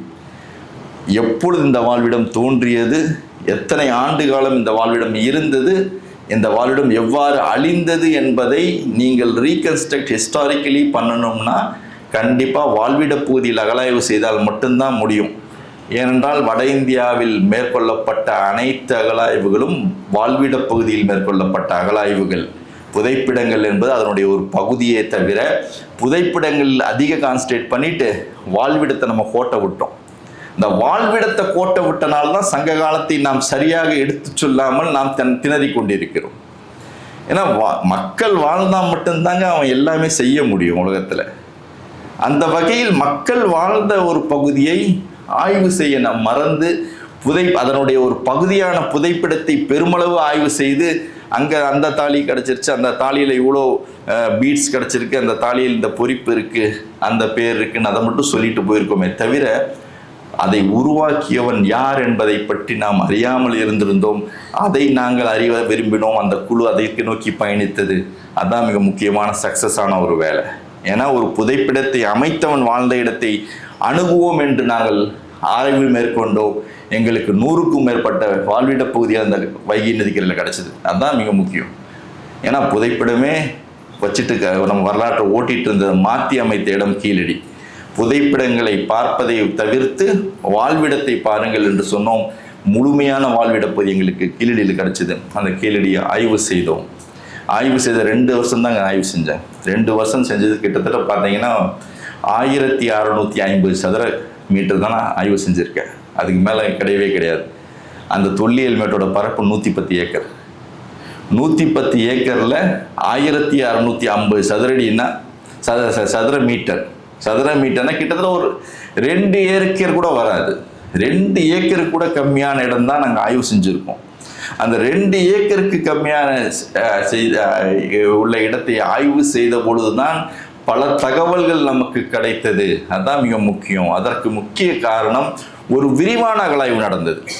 தமிழ்நாட்டில் ஒரு விரிவான அகழாய்வுன்னு சொல்லலாம். முதலாண்டு பார்த்தீங்கன்னா ஒரு 43 அகழாய்வு குழிகள் அமைத்திருந்தோம். 2வது ஆண்டு 59 குழிகள். கிட்டத்தட்ட 2 ஆண்டுகள் 102 அகழாய்வு குழிகள் அமைத்தோம். அதை இன்னும் யாரும் பீட் பண்ணலை, யாருமே செய்யலை. என்றால் 102 அகழாய்வு குழிகள் அமைத்த காரணத்தினால் அது கொடுத்த தகவல்கள் சங்க இலக்கியங்கள் சொல்கின்ற நகர நாகரிகம் இருந்துள்ளது என்பதை நிரூபித்தது. அதுதான் மிக முக்கியம். சங்க இலக்கியங்கள் சொல்கின்ற நகர நாகரிகம் இருந்துள்ளது. அதற்கான வாழ்விடமாக அது கிடைத்துள்ளது. அந்த வாழ்விட பகுதியை நாம் எவ்வாறு ஆய்வு செய்கிறோமோ அது பல தகவல்களை நமக்கு கொடுக்கும். அந்த தகவல்கள் நாம் இலக்கியத்தோடு ஒப்பிடும் பொழுது அந்த இலக்கியத்தின் உண்மை தன்மை நமக்கு புரிய வரும் என்பதை அந்த கீழடி அகழாய்வுகள் எடுத்து சொன்னன. இதை நான் சொல்லலை. ஏன்னா ரோமிலா தாப்பரே ஒத்துக்கிட்டாங்க. அதுதான் முக்கியம். ஏன்னா ரோமிலா தாப்பர் அவர்களே நம்முடைய இலக்கியங்களை அரை பழங்குடி நாகரிக இலக்கியங்கள் என்று பேசியவர்கள். ஏனென்றால் நம்மிடம் இலக்கிய வளமை இருக்கிறது, அதற்கான ஆதாரங்கள் தொல்லியல் ரீதியாக இல்லை என்பதை சொல்லி வந்தவர். நாங்கள் 2015-16 ஆய்வு செய்யும் பொழுது இந்திய வரலாற்று பேராயம் இந்தியன் ஹிஸ்ட்ரி காங்கிரஸ் கேரளா யூனிவர்சிட்டியில் நடந்தது. அப்போ திருவனந்தபுரத்தில் கேரளா யூனிவர்சிட்டியில் நடந்தபோது அப்போ தான் செரியன் என்பவர் பிஜே செரியன் என்பவர் பட்டணம் என்ற இடத்தை கண்டுபிடிக்கிறார். பட்டணம்னு சொல்கிற இடம் வந்து பார்த்தீங்கன்னா மிக முக்கியமான இடம். தென்னகத்திலே மிக முக்கியமான ஒரு துறைமுக நகரமாக இருந்தது வந்து பட்டணம். இன்னைக்கு ஒரு காலத்தில் முசிறி என்று அழைக்கப்பட்ட இடம். அது வந்து பார்த்தீங்கன்னா பெரியாருடைய முகத்துவாரம். பெரியார் நதியும் வைகை நதியும் பிறக்கும் இடம் ஒரே இடம் தான், வெள்ளிமலை தான். உங்களுக்கு வெஸ்டர்ன் காட்டில் வெள்ளிமலையில் தான் 2 நதிகளும் பிறக்கின்றன. ஒரு நதி வைகையாக உங்களுக்கு வந்து கிழக்கு பக்கம் பாய்கிறது, இன்னொரு நதி பெரியாராக உருவெடுத்து மேற்கு பக்கம் பாய்ந்து முசிறி என்ற இடத்தில் கடலில் கலக்கிறது. அந்த முசிறி இடம்தான் உலகத்திலே மிகப்பெரிய பழமை வாய்ந்த ஒரு துறைமுகமாக கருதப்பட்டது, சங்ககால துறைமுகம் என்று சொல்லுவோம். அந்த துறைமுக நகரத்தை அவர் பிஜே செரியன் என்பவர் ஆய்வு செய்திருந்தார்.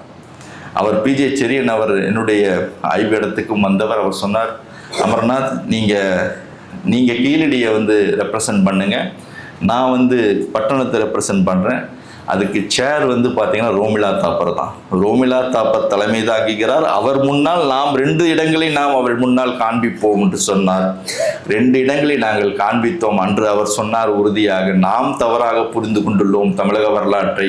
இலக்கியங்கள் அடிப்படையில் இதனால் வரை நாம் பேசி வந்தோம். அந்த இலக்கியங்களுக்கு ஆதாரமாக இந்த 2 இடங்கள் நமக்கு கிடைத்துள்ளன. இதை விரிவாக ஆய்வு செய்ய வேண்டும். விரிவாக ஆய்வு செய்தால் மட்டுமே சங்க காலத்தை நாம் புரிந்து கொள்ள முடியும் என்ற ஒரு கருத்தை அந்த மாநாட்டில் அவர் வெளியிட்டார். அதான் மிகச்சிறப்பானவர். தொல்லியல் ஆய்வுகள் அந்த வகையில் நமக்கு உறுதுணையாக இருக்கிறது என்பதை நான் சொல்ல விரும்புகிறேன். ஏன்னா நம்முடைய எச்சங்கள் தான், வேற ஒண்ணுமே கிடையாது. நாம் இன்னைக்கு வாழ்கிறோம், இன்னைக்கு பயன்படுத்தின பொருளை நம்ம விட்டு போயிடுவோம். கண்டிப்பா பின்னாடி வருகிற ஜெனரேஷன் அதை எடுத்து வந்து உறுதியாக வந்து அதை வந்து ரிசர்ச் பண்ணுவாங்க. அதே போல் நம்முடைய முன்னோர்கள் விட்டு சென்ற பொருட்களையும் அதனுடைய கட்டுமானங்களையும் எடுத்துத்தான் நாம் ஆய்வு செய்கிறோம். அதன் அடிப்படையில் தான் இன்று கீழடி உலகம் முழுவதும் பேசப்படுகிறது. இன்னைக்கு கீழடி உலகம் முழுவதும் பேசப்படுவதற்கு காரணம் வெளிப்படைத்தன்மையுடன் நாங்கள் பணிபுரிஞ்சோம். வந்தவங்களுக்கு சொன்னோம், எப்படி கண்டுபிடிச்சிங்கிறத வந்து விளக்கி சொன்ன பொழுதுதான் அவர்களுக்கு புரிந்தது. நாங்கள் புதையல் தோண்டவில்லை, ஒரு வரலாற்று ஆதாரத்துக்கு தோண்டிட்டு இருக்கோம்னு நாங்கள் சொன்னோம். எங்களால் தகவல் தான் சொல்ல முடியும். இந்த தகவல்களை சரியாக கொண்டு சேர்த்தவர் என்றால் நம்முடைய நாடாளுமன்ற உறுப்பினர் சு வெங்கடேசன். அவரை நான் சொல்லி பாராட்டி தான் ஆகும். ஏன்னா அவருக்கு அந்த புரிதல் இருந்தது. அவர் போல ஒரு மகத்தான எழுத்தாளர் நான் பார்த்ததே இல்லை. அவர்கிட்ட நீங்கள் பேசிகிட்டே இருக்கலாம், மணிக்கணக்கில் பேசலாம். அந்த மணிக்கணக்கில் பேசுகிறத வந்து உள்வாங்கி அவர் அந்த இலக்கிய வடிவத்தில் கொண்டு வந்துடுவார். அந்த ஒரு பவர்ஃபுல் ரைட்டிங் அவர்கிட்ட இருந்தது. என்கிட்ட அகலாய்வு செய்யும் பொழுது 2015 என்கிட்ட தொடர்பில் இருக்கார். நாங்கள் 2015 தான் அந்த அகலாய்வை தொடங்கணும். தொடங்கும்போது திடீர்னு தான் அவர் வந்தார். திடீர்னு ஒரு நாள் அவரும் அவருடைய நண்பர் அண்ணாமலை, அவர் ஹிந்து எடிட்டராக இருந்தார். அவர் வந்து தான் 2 பேர் வரும்போது தான், என்னங்க மதுரைக்கு பார்த்தால் நீங்கள் தோண்டிகிட்டு இருக்கீங்க, ஒன்றுமே தெரிய மாட்டேங்குதுண்ணா. சார் என்னைக்கு தான் தெரிஞ்சிருக்கு, இத்தனை நாள் கூட யாரு தோணுனா கூட யாரும் வந்து பார்க்க மாட்டாங்க, ஒரு பத்தி செய்தி கூட ஒரு நியூஸில் வராது, நீங்கள் தான் ஆளாக வந்து கேட்குறீங்க. அப்போ அவர் ரைட்டர், ஹீஸ் நாட் பாராளுமன்ற உறுப்பினர் கிடையாது, அப்போ ஒரு எழுத்தாளராக இருந்தார்.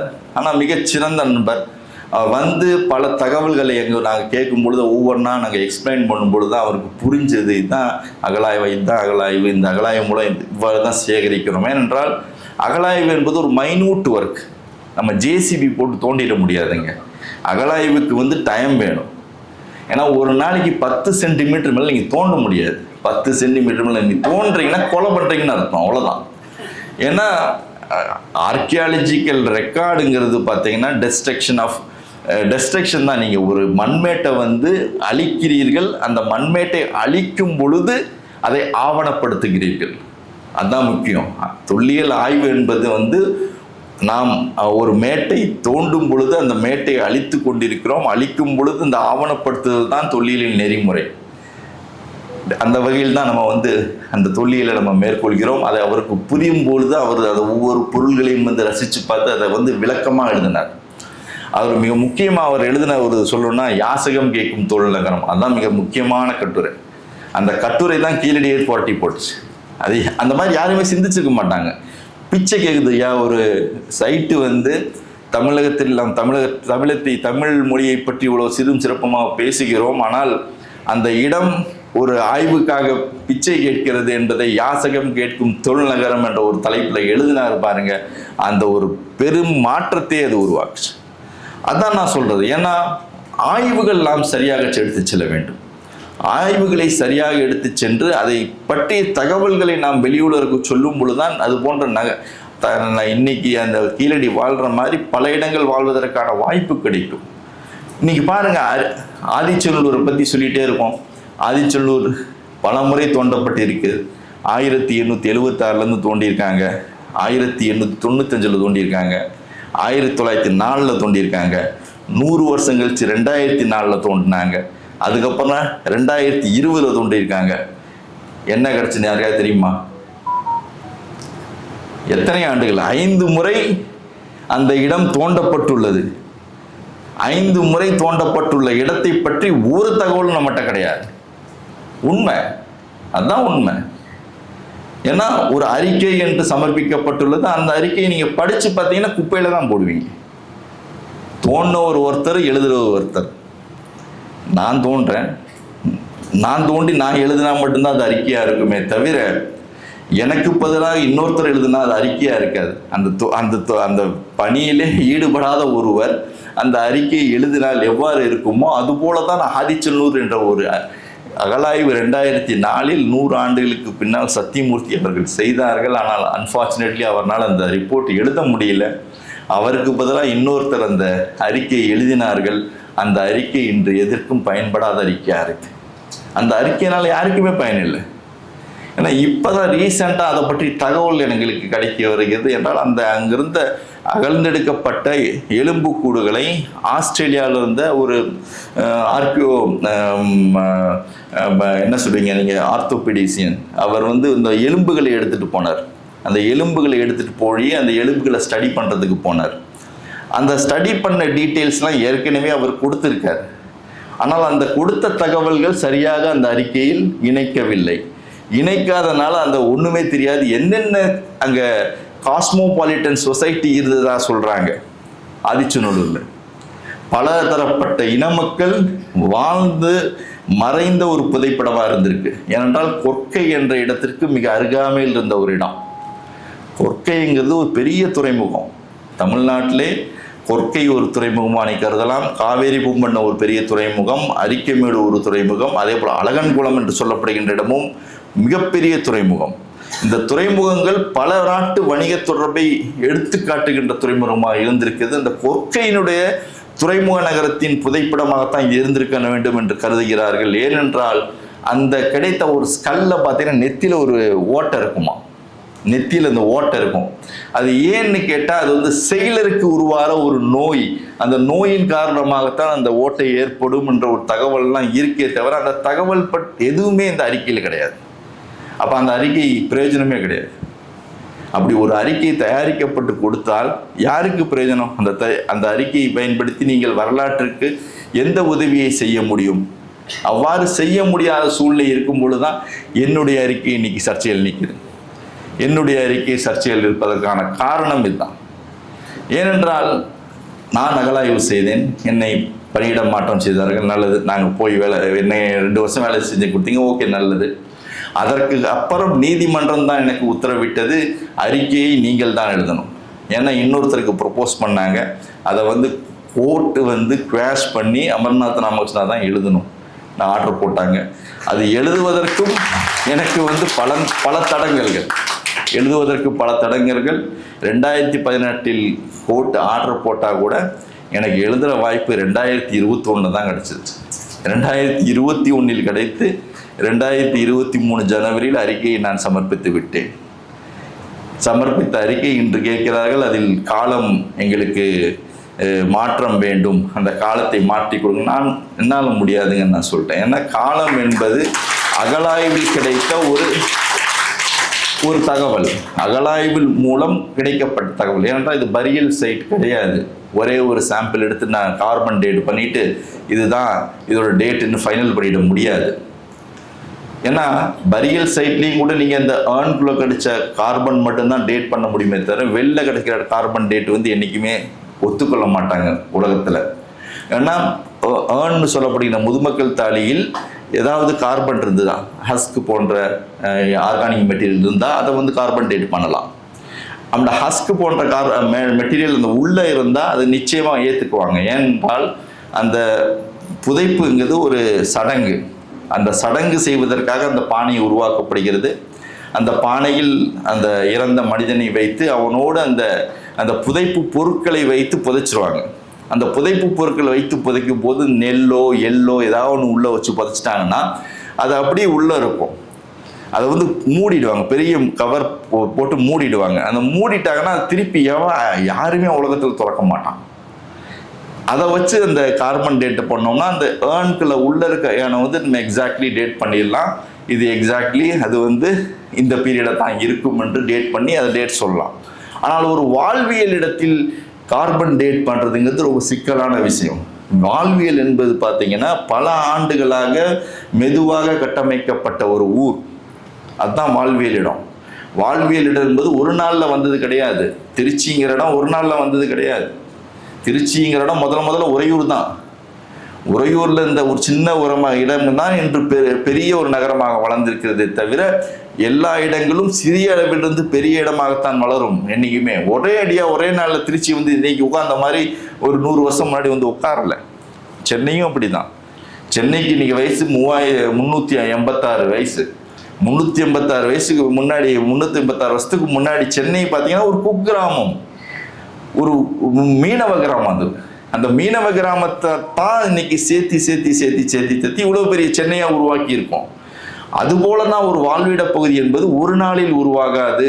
வாழ்விட பகுதி என்பது உருவாவதற்கு பல காலங்கள் தேவைப்படும். பரியல் மாதிரி ஒரு நாளைக்கு புதைச்சி வச்சிட்டோம்னா அதுக்கப்புறம் எவனும் திறக்க மாட்டான். அது வந்து புதைப்பிடம் தான். இன்னைக்கு புதைச்சி வச்சிட்டாங்க, முடிஞ்சு போச்சு. அதுக்கப்புறம் யாரும் திறக்க போகிறது கிடையாது. ஆனால் வாழ்விடம் என்பது அந்த புதைக்கப்பட்டவன் என்று தோன்றினானோ அவனுடைய மூதாதையர் காலத்திலேருந்து அந்த வாழ்விடம் மறந்திருக்கும். அப்படித்தான் இந்த கீழடி என்ற வாழ்விடம் வந்தது என்பதை நாங்கள் விளக்கி சொன்னோம். ஏன்னா கீழடிங்கிற வாழ்விடம் வந்து கிமு 800 தோன்றியிருக்க வேண்டும் என்பதுதான் எங்களுடைய காலக்கணிப்பு. கிட்டத்தட்ட 6 மீட்டர் டெபாசிட் கிடைக்குது. அதுதான் அதோட இம்பார்ட்டன்ட். அந்த 6 மீட்டர் டெபாசிட்டில் கீழே இருக்க 1.5 மீட்டர் டெபாசிட் பார்த்தீங்கன்னா கிமு 800 கிமு 500 வரை ஒரு நகர நாகரிகம் உருவாவதற்கு ஒரு முந்தைய காலகட்டம் இருந்தது என்பதை இந்த கீழடி விளக்கியது. அதுதான் எங்கள் சர்ச்சை.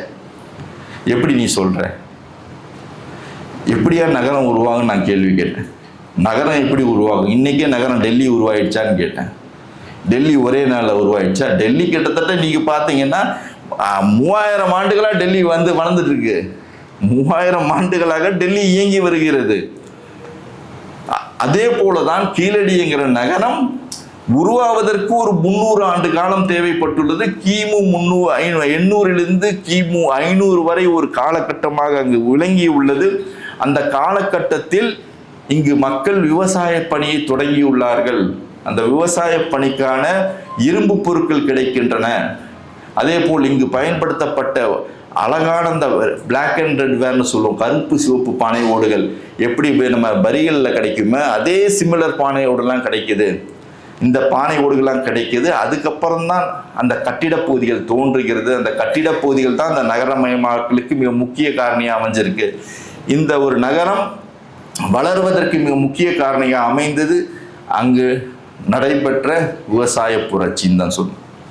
ஏன்னா அங்கு நெல்கள் பற்றி நாங்கள் ஃபைட்டோலித் ஸ்டடி பண்ணோம்.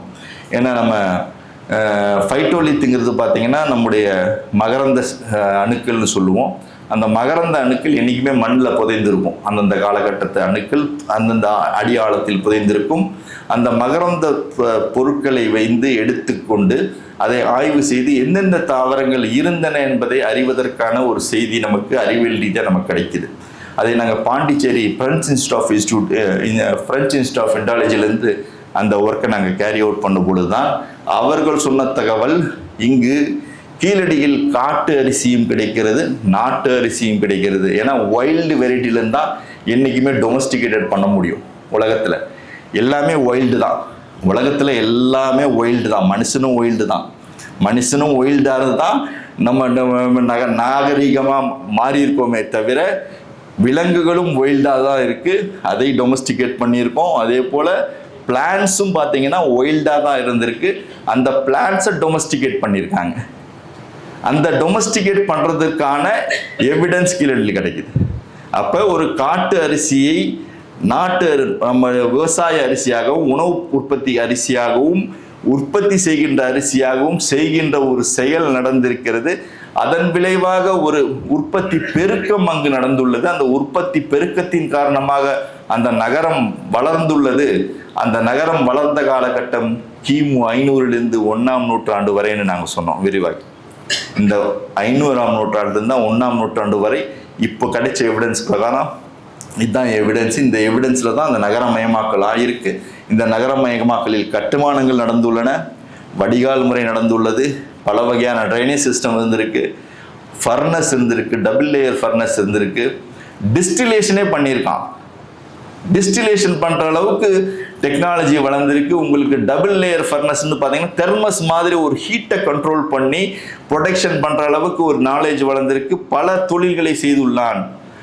அத்தனையும் செய்திருக்கிறாங்கிற எவிடன்ஸ் நாங்கள் ப்ரூவ் பண்ணோம். அதே போல் அங்கே பார்த்தீங்கன்னா கிடைத்த தொல்பொருட்கள் சொல்கின்ற அந்த தொல்பொருட்கள் முழுவதும் வெளியில் செய்து கொணரப்பட்டது. ஒரு சொஃபிஸ்டிகேட்டட் லைஃப்பை லீட் பண்ணியிருக்கான். ஏன்னா ஒரு நகரம் என்பது பார்த்தீங்கன்னா ஒரு நகரத்தில் எல்லா பொருட்களும் நகரத்தில் தயாரிக்க மாட்டாங்க.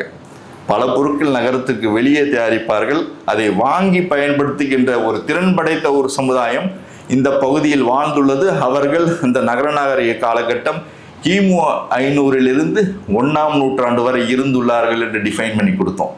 அதுக்கப்புறம் தான் 1ஆம் நூற்றாண்டுலேருந்து 3rd century வரையும் தான் உங்களுக்கு அந்த நகரம் இருந்ததற்கான அடையாளம் கிடைக்கிது நமக்கு. ஏன்னா கிமு 800லிருந்து கிபி 300 வரை என்ற காலகட்டம் கிடைக்கிறது. இதுதான் ஒரு தொல்லியல் ரீதியாக எடுத்து சொல்லப்படும் காலம்.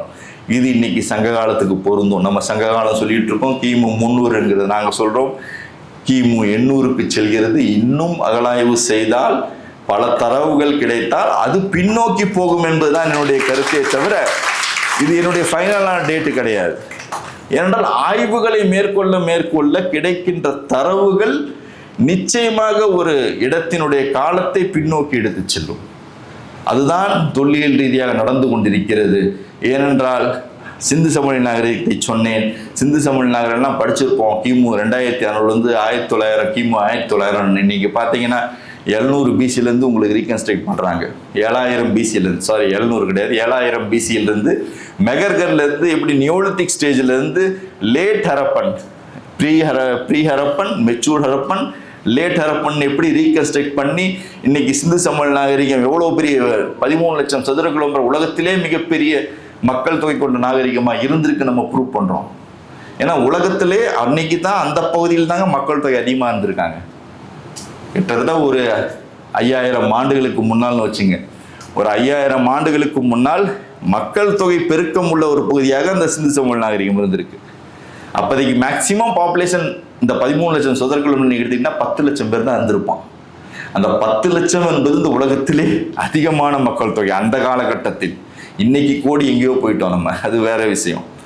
அந்த வகையில் ஒரு காலம் கணிக்கப்பட்டு இந்த காலத்தின் முழுமையான தரவுகள் செய்யப்பட்டுள்ள அதே செயல்தான் இந்த கீழடியிலும் இந்த ஆய்வுகளில் நாம் செய்துள்ளோம். இது போன்ற பல ஆய்வுகளை செய்யும் பொழுது நிச்சயமாக நமக்கு பல செய்திகள் வரும் என்பதுதான் நம்முடைய தகவல். ஏன்னா இன்னைக்கு கூட கேட்குறாங்க, அது மதுரையா இருக்குமான்னு.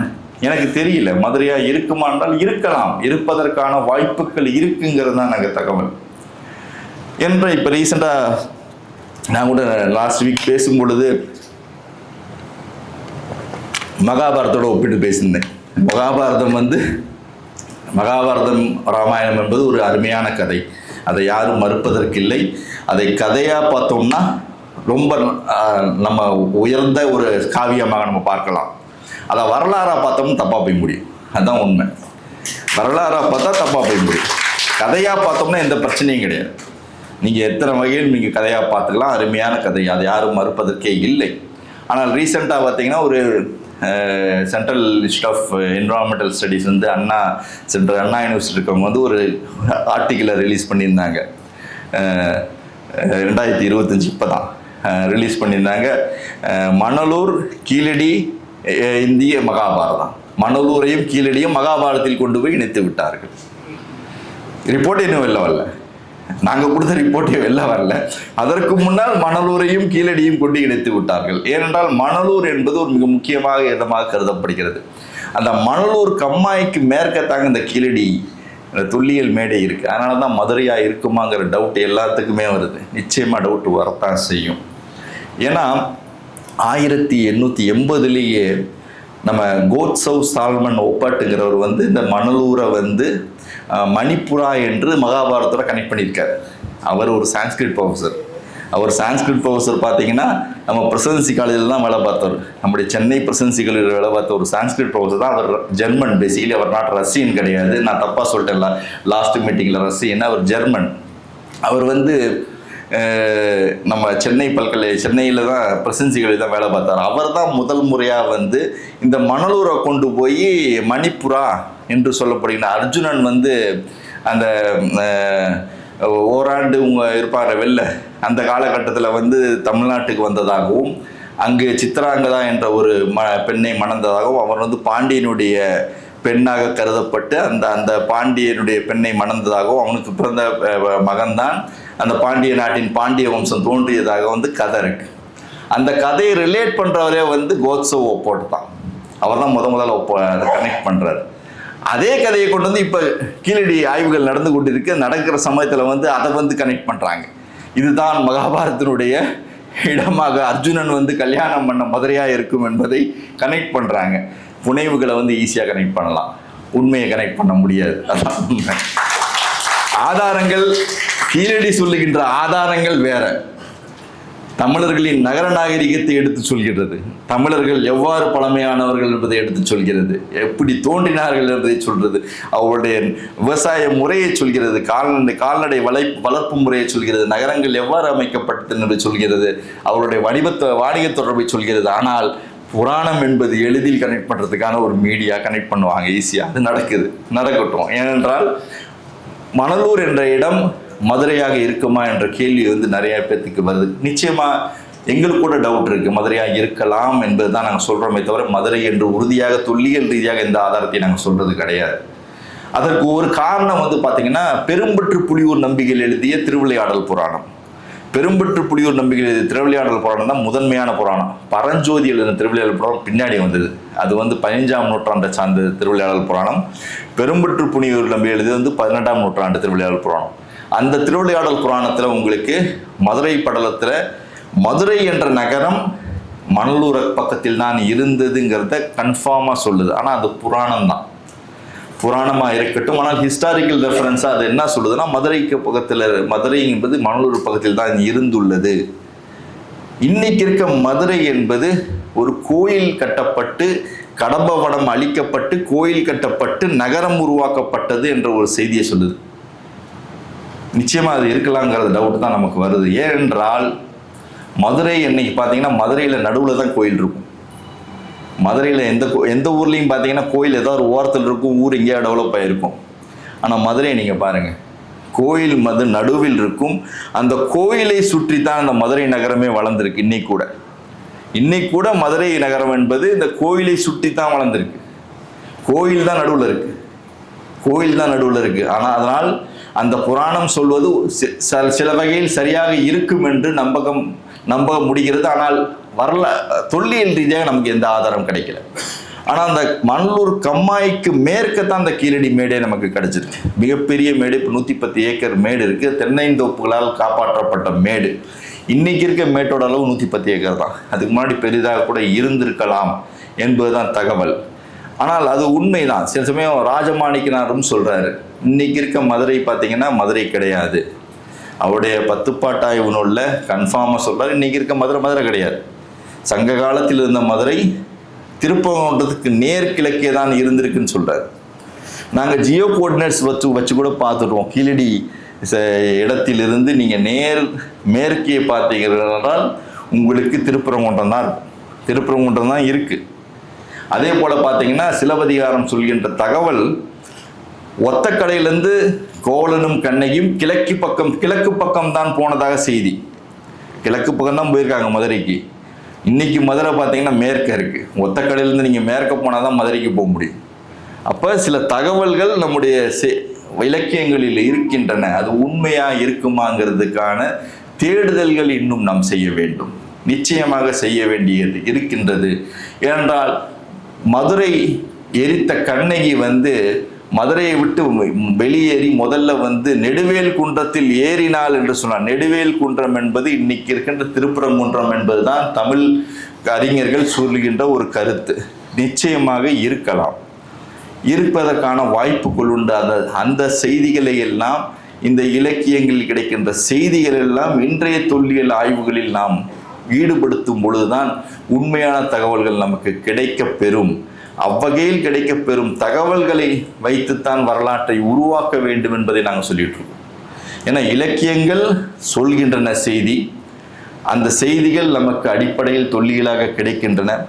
அந்த தொல்லியல் எச்சங்களை நாம் எடுத்து இந்த வரலாற்றை உருவாக்கினால் அந்த வரலாறு மிகச்சிறந்த வரலாறாக இருக்கும் என்பதுதான் எங்களுடைய ஆணித்தரமான கருத்தாக நாங்கள் ஆய்வறிக்கை எல்லாம் சொல்லி கொண்டிருக்கிறோமே தவிர இது புராணங்களோடு சம்பந்தப்பட்டது என்பதை எங்கேயுமே நாங்கள் சொல்றது கிடையாது. புராணம் என்றால் புராணமாக தான் நாங்கள் சொல்கிறோம், அது புராணம். அதை புராணத்தை நம்பலாமா வேணாங்கிறது நாங்கள் கேள்வியை எழுப்பிட்டு தான் நாங்கள் அதில் கையை வைக்கிறோம். அதே போல் இந்த மகாபாரதம் போன்ற கதைகளை வேண்டுமென்றே திரிக்கிறார்கள். அது வேண்டுமென்றே திரிக்கப்படுவது வரலாற்றை திரும்புவாதம் செய்வதற்காகத்தான் திரிக்கிறார்களே தவிர அது உண்மை வரலாற்றை கண்டுபிடிப்பதற்காக எதுவும் செய்வதில்லை. உண்மையாக சொல்லுங்க, நாங்கள் சொல்கிற மாதிரி பெரும்பற்று புலியூர் நம்பியது புராணம் தான், ஆனால் அது வரலாற்றோடு ஒத்து போகுது. அந்த ஒத்து போகிற புராணத்தை நாங்கள் ஏற்றுக்கொள்ளலாமே தவிர மகாபாரதத்தில் இருந்த அர்ஜுனன் இங்கு வந்தான்னு சொல்றது உண்மைக்கு புறமானது தான். அது கதையாக தான் சொல்லிட்டு வந்திருக்காங்க. அது கதையாக கேட்டால் ரொம்ப நல்லா தான் இருக்கும். எங்கே போனாலும் நீங்கள் தமிழ்நாட்டில் போய் பாருங்க, எங்கே போனாலும் சமண இடங்கள் எல்லாம் பஞ்சபாண்டவர் கோவை தான் சொல்லுவாங்க. அப்போ பஞ்சபாண்டவர் எல்லா ஊர்லேயும் இருந்திருக்கானா? பஞ்சபாண்டவர்கள் போய் தான் சொல்லுவார்கள். இன்னைக்கு கூட நீங்கள் போய் சமணர்கள் திருச்சிராப்பள்ளியில் அந்த சமண கோயிலுக்கு போனால் கூட பஞ்சபாண்டவர் கோவை தான் சொல்லுவாங்க. அப்படி தான் சொல்லிட்டு நம்ம இருக்கோமே தவிர அது வழியாக ஒரு கற்பிதத்தின் வழியாக புனைவின் வழியாக நமக்கு கற்பிக்கப்பட்டுள்ளது, அதை நாம் சொல்லி கொண்டிருக்கிறோமே தவிர அவையெல்லாம் வரலாறு ஆகிவிடாது என்பதுதான் எங்களுடைய தகவலாக நாங்கள் சொல்லிட்டு இருக்கோம். அதே போல் இன்னைக்கு கிடைக்கின்ற ஆதாரங்கள், தொல்லியல் ரீதியில் கிடைக்கின்ற ஆதாரங்கள் தமிழின் பெருமையை உயர்த்துகின்றன. அதுதான் முக்கியம். இதனால் வரை நம்ம தமிழ் எழுத்துக்கள்லாம் பார்த்தோம்னா அசோகனுடைய பிராமியிலிருந்து தான் நம்ம தமிழ் எழுத்தை கடன் வாங்கி எழுதினோம் என்று நம்முடைய மூதாதையர்கள் சொல்லி வந்தார்கள். நம்முடைய மூதறிஞர்கள்லாம் சொல்லிட்டு நிறைய பேர் நம்முடைய ஸ்காலர்ஸ்லாம் சொல்லிட்டு வந்தாங்க. அசோகன் பிராமியிலேருந்து நம்ம கடன் வாங்கினோம், கடன் வாங்கித்தான் நம்முடைய நம்ம மொழிக்கான எழுத்தை உருவாக்கினோம். அதை இல்லை என்று மறுக்கிறது தொல்லியல் ஆய்வுகள். தமிழக தொல்லியல் ஆய்வுகள் இல்லை என்று மறுக்கிறது. தமிழகத்தில் மட்டும்தான் அந்த பானை ஓடுகளில் எழுதுகின்ற ஒரு முறை இருக்குங்க, வேற எங்கேயும் கிடையாது. தமிழ்நாட்டில் நீங்கள் எங்கே வேணாலும் தோண்டுங்க. இதுதான் இப்போ வரையும் கிட்டத்தட்ட தமிழ்நாட்டில் பல இடங்களில் தோண்டிட்டாங்க. 1672 பானை ஓடுகள் எழுத்து கிடச்சிருக்கு தமிழ்நாட்டில் தோண்டின இடங்கள்லாம் மட்டும். வட இந்தியாவில் எங்கேயும் கிடைக்கல. வட இந்தியாவில் பானை ஓட்டில் கிடைக்கல. ஆனால் பானை ஓட்டில் கிடைக்கிறதுலாம் தமிழில் தான் கிடைக்குது. ஆனால் பனை ஓலையில் எழுதுறது தான் இன்றைக்கி இருக்க தமிழில் இருக்குது. அதான் வித்தியாசம். பானை ஓட்டில் எழுதுனவன் அன்னைக்கு எழுதுனவன், அன்னைக்கு அந்த பானை ஓட்டில் எழுதுனவன் அதை கொண்டு மாற்றி எழுத முடியாது, திரும்ப கூட மாற்றி எழுத முடியாது. அந்த பானை ஓட்டில் எழுதுகின்ற முறை இங்கு இருக்கிறது. அது குறிப்பாக சொல்ல வேண்டுமென்றால் சிந்து சமவெளியில் உள்ள எழுத்துக்கள் ஒரு சித்திர வடிவ எழுத்துக்களாக இருந்துள்ளது. அந்த எழுத்துக்கள் வெறும் சிம்பல் தான், அது ஃபொனிட்டிக் கிடையாது. ஃபொனிட்டிக் என்றால் ஒலிக்கான எழுத்து. ஒரு மொழி என்பது பார்த்தீங்கன்னா பல ஆண்டுகள் ஆயிருக்கும், யாராலையும் கண்டுபிடிக்க முடியாது. மொழி எப்படி தோன்றியது என்பது யாராலையும் கண்டுபிடிக்க முடியாது. ஒரு மொழி தோன்றியிருக்கும், அந்த மொழி பரவலாகி இருக்க வேண்டும். அந்த மொழி பரவலான பிறகு அந்த ஒலிகள் ஐடென்டிஃபை பண்ணியிருப்பாங்க. அந்த ஒலிக்கான எழுத்து வடிவங்கள் உருவாக்கியிருப்பார்கள். அந்த எழுத்து வடிவங்கள் தான் நம்ம கிறுக்கல்னு சொல்கிறோம், குறியீடுன்னு சொல்கிறோம். பல தொல்லியல் அகழாய்வுகளில் குறியீடுகள் தமிழ்நாட்டில் எக்கச்சக்கமாக கிடைக்கிது. இன்றைக்கி அந்த குறியீடுகளை ஒப்பீடு செய்து சிந்துவெளியோடு அந்த குறியீடுகளை ஒப்பீடு செய்திருக்கிறார்கள். 60% குறியீடுகள் ஒத்துப்போவதாக நம்ம தகவல் வருது. கிட்டத்தட்ட கீரடியில் 2447 குறியீடுகள் கிடைச்சது. எங்கள் 2 வருஷத்தில் 2447 குறியீடுகள் கிடைச்சிருக்கு. அப்போ குறியீடுகளிலிருந்து அந்த எழுத்து வடிவம் உருவாகி உள்ளது என்ற ஒரு எவல்யூஷன் தியரி நம்முடைய ஆர்கியாலஜிக்கல் சைட்ஸ்லாம் சொல்லிட்டு இருக்கு. ஆனால் இதனால் வரை நம்மளுக்கு சொல்லப்பட்ட கற்பிதம் அசோகனுடைய எழுத்தை நாம் வாங்கி பயன்படுத்தினோம் என்று. அசோகனுடைய எழுத்துங்கிறது ஒரு டெவலப்டு ஃபார்ம், ஒரு டெவலப்டு ஃபார்ம். அவனை வந்து பார்த்தீங்கன்னா அது ஒரு அரசு ஆணை. அரசு ஆணை அரசன் வெளியிட்டுள்ளான். அதை யாராவது அது கம்போஸ் பண்ணியிருக்கலாம். அதை கம்போஸ் பண்ணதை வந்து ஒருத்தர் வரைஞ்சிருக்கலாம், இன்னொருத்தர் வந்து வெட்டி வச்சிருக்கலாம். அந்த ஆணைகளும் முழுவதுமாக பார்த்தோம்னா எல்லாமே புத்த சமய சார்ந்த ஒரு ஆணைகள் தான், ஒரு பரப்பு கொள்கை தான். புத்த மதத்தை பற்றி சொல்கின்ற பரப்பு கொள்கையை தவிர அசோகன் தன்னுடைய ஆட்சியை பற்றி என்றைக்குமே எந்த கல்வெட்டுலையும் சொல்லலை. அசோகனுடைய minor edict, major edict, rock edict என்ன எடுத்துக்கிட்டாலும் அதில் தன்னுடைய எந்த ஒரு குறிப்பையும் அவன் சொல்லலை. அவன் பேரையே சொல்ல முதல்ல அவன் தேவனாம்பிய பியதசிங்கிற ஒரு வார்த்தையை மட்டும்தான் எழுதி வச்சிருந்தானே தவிர அவன் புத்தனுடைய கொள்கையை நான் இங்கு எடுத்து செல்கிறேன் என்ற அந்த கொள்கையை தான் பரப்பியிருந்தானே தவிர அந்த தவிர வேற செய்திகள் கிடையாது. அது ஒரு வெல் டெவலப்டு ஃபார்ம். அந்த டெவலப்டு ஃபார்ம்லேருந்து தான் நம்ம வாங்கியிருப்போம், நம்ம வாங்கி நம்ம பயிற்சியெல்லாம் பெற்றிருப்போம். கிடையவே கிடையாது. நமக்கு வந்து பார்த்தீங்கன்னா அந்த காலத்தில் 8 உயிரெழுத்துக்கள் தான் இருந்தது. 8 உயிரெழுத்துக்கள், அதுக்கப்புறம் பார்த்தீங்கன்னா ஒரு 18 மெய் எழுத்துக்கள். இதை வச்சு நம்ம தமிழை வந்து முழுமையாக நம்ம எழுதிடலாம். ஆனால் வட இந்தியாவில் அசோகனுடைய பிராமி எழுதப்பட்டதுக்கு பார்த்தீங்கன்னா உங்களுக்கு அவனுக்கு வந்து 13 உயிரெழுத்துக்கள் வேணும் உங்களுக்கு. அதே போல் பார்த்தீங்கன்னா 34 மெய்யெழுத்துக்கள் வேணும். காக்கா சாச்சாலும் 4 கா வேணும், 4 சா வேணும், 4 டா வேணும். நமக்கு 4 டா வேணாம், 4 சா வேணாம், 4 கா வேணாம். ஒரு கா வச்சு நம்ம 4 ப்ரொனவுன்ஸ் பண்ணலாம். அந்த வகையில் இங்கு நம்ம கிடைக்கின்ற ஒரு சிம்பிளஸ்ட் ஃபார்ம், பிரிமிட்டிவ் ஃபார்மாக கிடைச்சிருக்கு, பயிற்சி கிடைச்சிருக்கு. இங்கே குறியீடுகள் இங்கே கிடைத்துள்ளன. இந்த குறியீடுகளிலிருந்து எப்படி எவல்யூஷன் ஆச்சுங்கிறதுக்கான ஆதாரம் கிடைச்சிருக்கு. கீழடியில் கிடைத்த பானை ஓடுகளில் தவறாக எழுதி உள்ளார் என்று கிறுக்கிட்டு வேற எழுதியிருக்கான். அந்த எவிடன்ஸ் நான் எடுத்திருக்கேன். அப்ப ஒரு எழுத்து பயிற்சிக்கான இடம் இங்கு இருந்துள்ளது என்ற செய்திகள் இந்த அகழாய்வு சொல்கின்றன. அதன் அடிப்படையில் பார்க்கும் பொழுது எழுத்து உருவாக்கம் இங்கு நடைபெற்றுள்ளது. அந்த எழுத்தை பிராமி என்று அழைக்கக்கூடாது, அட்லீஸ்ட் தமிழி என்று அழைக்க வேண்டும் என்று நாங்கள் சொல்றோம். ஏனென்றால் சமவங்க சுத்தா என்ற நூலில், சமண நூல் சமவந்த சுத்தா என்ற நூலில் பம்மி என்ற ஒரு எழுத்து 18 எழுத்துக்கள் குறிப்பிடப்படுகின்றன. அந்த 18 எழுத்துக்களில் ஒரு எழுத்து பம்மி என்று ஒரு எழுத்து கூப்பிடுறாங்க. அந்த பம்மியை தான் பிராமின்னு அவங்க ஜேம்ஸ் பிரின்சிப் அவர்கள் அழைத்தார்கள். அதன்படியே பிராமி என்று பெயர் வைக்கப்பட்டது. அதே நூலில் தமிழி என்ற எழுத்தும் குறிப்பிடப்பட்டுள்ளது என்பதுதான் உண்மை. அப்ப இந்த தமிழி என்ற எழுத்தை தான் நாம் இந்த பகுதியில் நாம் உருவாக்கி உள்ளோம். இந்த உருவாக்கியதற்கான அடையாளங்கள் கிடைப்பது இந்த தொல்லியல் இடங்களில். இந்த எழுத்துக்கள் தான் அவர்கள் சமண மதம் வரும்பொழுது சமண குகைகளில், இங்கு நாம் மதுரையை சுற்றியுள்ள சமண குகைகளில் பயன்படுத்தி உள்ளோம். அதற்கு பின் அசோகனுடைய காலத்தில் அது முழுமையாக அவனுடைய எழுத்துக்காக அவனுடைய பிராகிருத மொழிக்கு பயன்படுத்தி உள்ளான் என்ற செய்தியை நாம் கொண்டு செல்ல வேண்டும். ஏனென்றால் பழமையான எழுத்துக்கு சொந்தக்காரர்களாக நாம் இருக்கிறோம் என்பதை நாம் பெருமையுடன் சொல்ல வேண்டும். அதை கூட நாம் உணராமல் நம்முடைய தொல்லியல் அகழாய்வுகளை மறந்து நாம் வாழ்க்கையில் புனைவுகளோடு வாழ்ந்து கொண்டிருக்கிறோம். இதையெல்லாம் மாற்றி அமைக்கிற இடமாகத்தான் இந்த தொல்லியல் அகழாய்வுகள் இருந்திருக்கிறது என்ற ஒரு செய்தியை உங்கள் முன் சொல்வதற்கு எனக்கு மிகுந்த மகிழ்ச்சி அளிக்கிறது. இது இந்த என்னன்னு தெரியல எனக்கு. ஆக்சுவலி இவ்வளோ நேரம் கிட்டத்தட்ட பேசிட்டேன் நான். ஒரு தொல்லியல் ஆய்வுகள் தமிழர்களின் வரலாற்றை எவ்வாறு உயர்த்தி நிற்கிறது என்ற செய்தியை இந்த கீழடி ஆய்வுகள் எடுத்து சொல்லியுள்ளன. இது போன்ற பல ஆய்வுகள் நாம் செய்யணும். ஐயா நம்ம சந்திரபோஸ் ஐயா அவர்கள் பார்த்தீங்கன்னா திருச்சியில் இருக்கிறவர். இவர் வந்து இப்போ ரீசெண்டாக கான்ஃபரன்ஸ் நடந்தது டெல்லியில். இவரை கூப்பிடல, ஆனால் இண்டஸ்கிரிப்டை பற்றி ஆய்வு செஞ்சுக்கிட்டு இருக்கார். அவர் சிந்து செம்மொழி எழுத்துக்களை பற்றி ஆய்வு செய்து கொண்டிருக்கிறார். வருத்தத்துடன் என்னிடம் பதிவு செய்தார். ஏன்னா அப்படி நான் என்னுடைய பேப்பர்ஸ் அனுப்பியிருந்தேன், அவங்க கூப்பிடலன்னு. விட்டு தள்ளுங்க சார். என்னென்ன அதுக்கு என்ன பண்ண, நம்ம நடத்திக்கலாம்,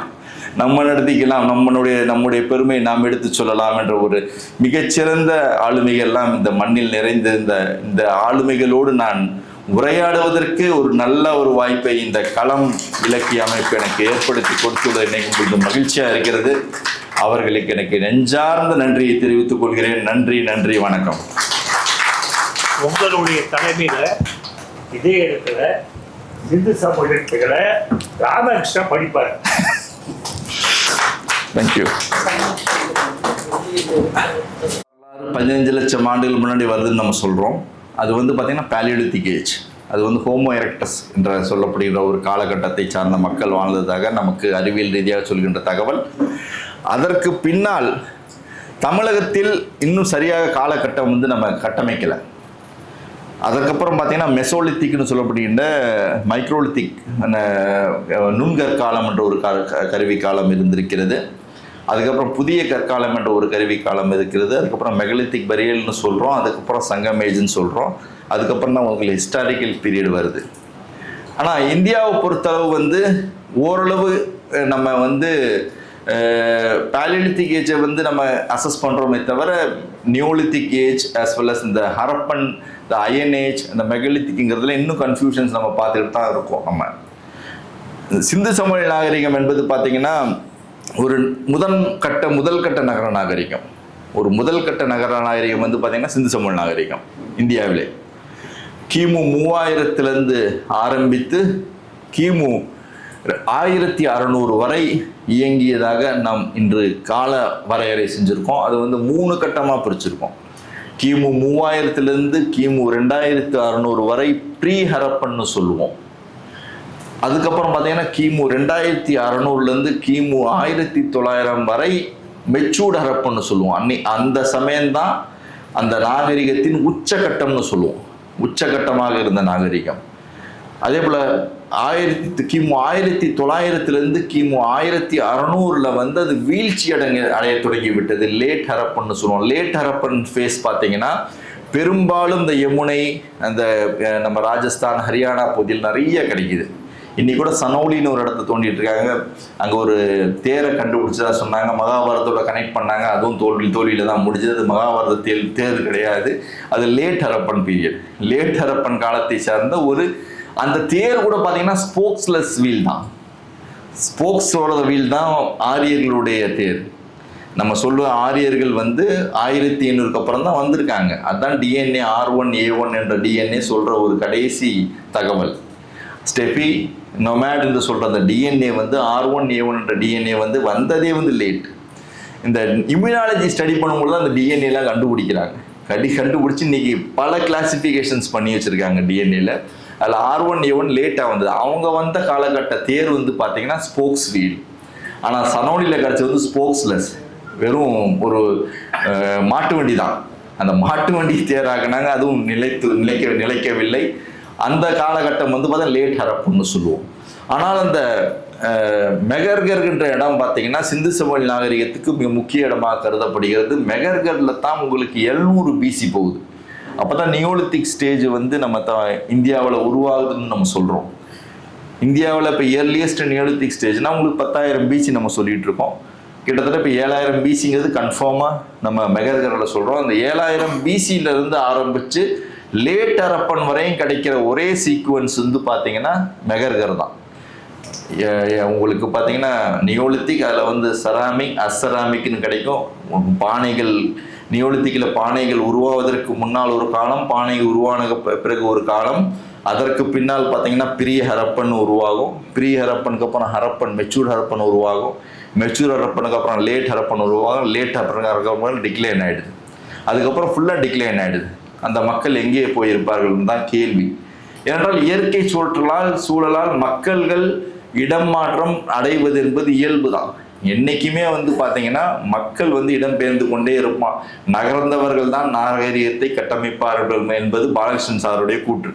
நிச்சயம் நகர்ந்தால் தான் நம்ம நாகரிகத்தை கட்டமைக்க முடியும். பல தரவுகள், பல இனங்களுடைய சேர்க்கையினால் தான் நாகரிகத்தை கட்டமைக்க முடியும். அந்த வகையில் சிந்து சமவெளியில் ஒரு காலத்தில் இருந்த அந்த வளமை இழந்த பிறகு நிச்சயமாக அவர்கள் நகர்ந்து தென்னிந்திய பகுதிக்கு வந்திருக்க வேண்டும் என்ற ஒரு கருத்து நிலவுகிறது.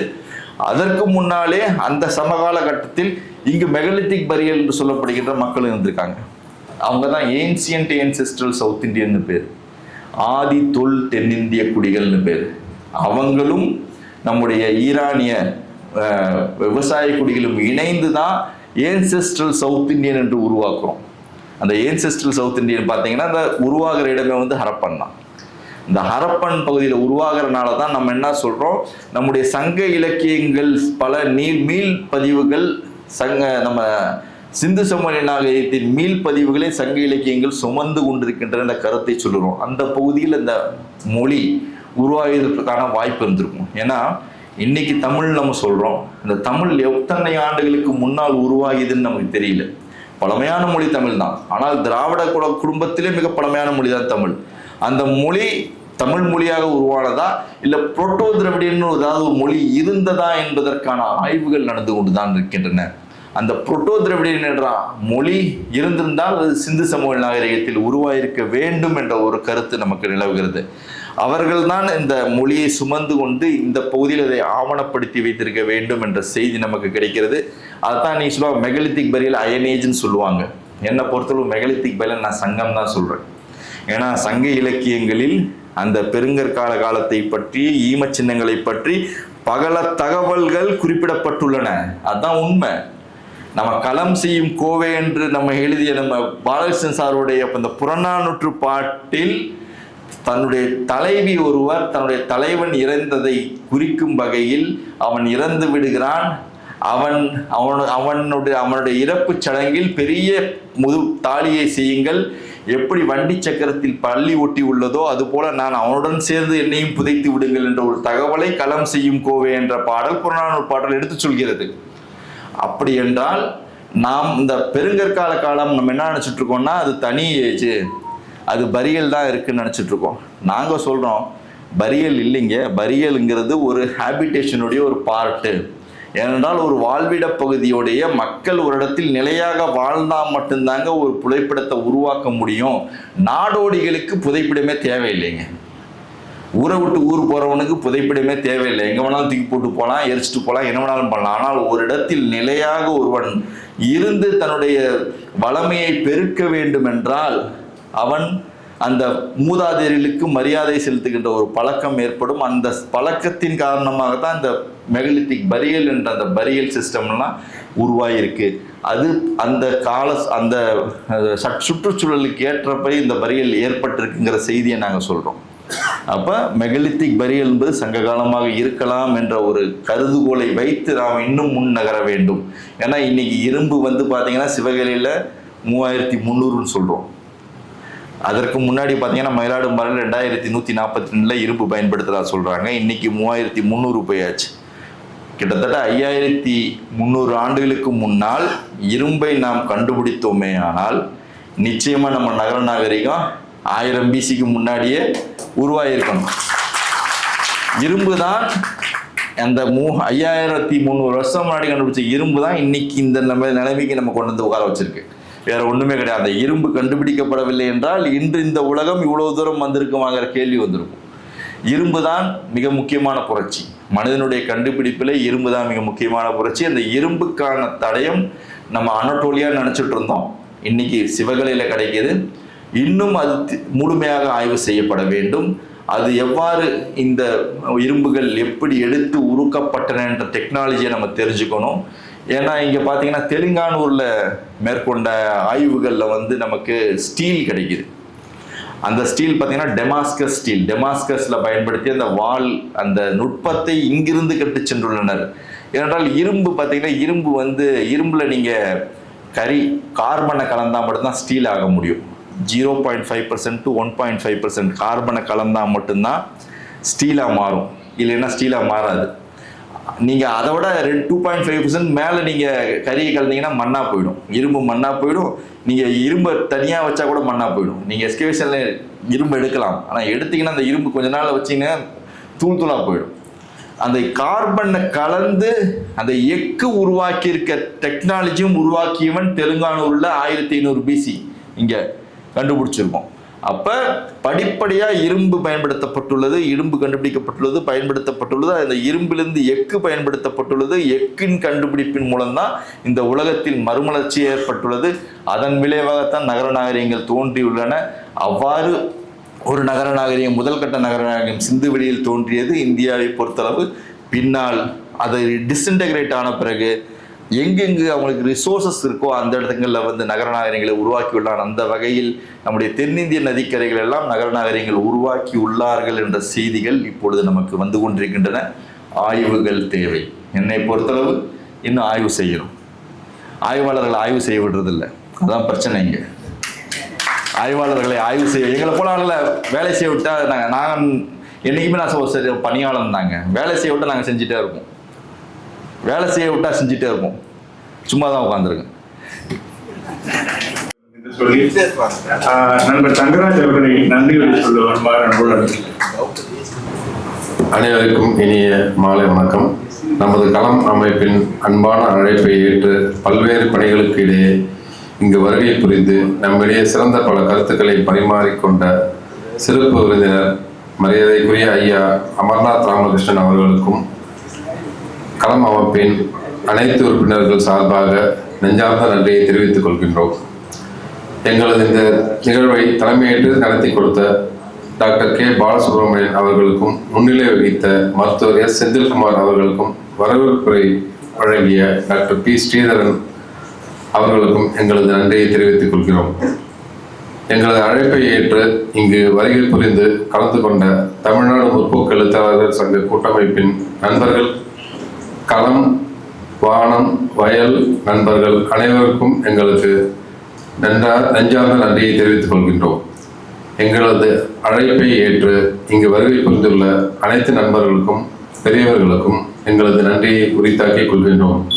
இந்த நிகழ்வை பதிவு செய்து ஒளிபரப்ப இங்கே வந்துள்ள அகில இந்திய வானொலி நிலைய நண்பர்களுக்கும் தொலைக்காட்சி நிலைய நண்பர்களுக்கும் இந்த நிகழ்வை ஒளி பதிவு செய்து யூடியூப்பில் பதிவேற்ற செய்ய காத்திருக்கும் துளிர் அமைப்பின் நண்பர்களுக்கும் எங்களது நன்றியை தெரிவித்துக் கொள்கின்றோம். நிறைவாக எங்கள் களம் அமைப்பின் அமைப்பாளர் ஐயா துளசிதாசன் அவர்களுக்கும் தலைவர் சேதுராமன் அவர்களுக்கும் இந்த வாய்ப்பை வழங்கிய அனைத்து நல்ல உள்ளங்களுக்கும் எனது நெஞ்சார்ந்த நன்றியை தெரிவித்துக் கொள்கிறேன். நன்றி, வணக்கம்.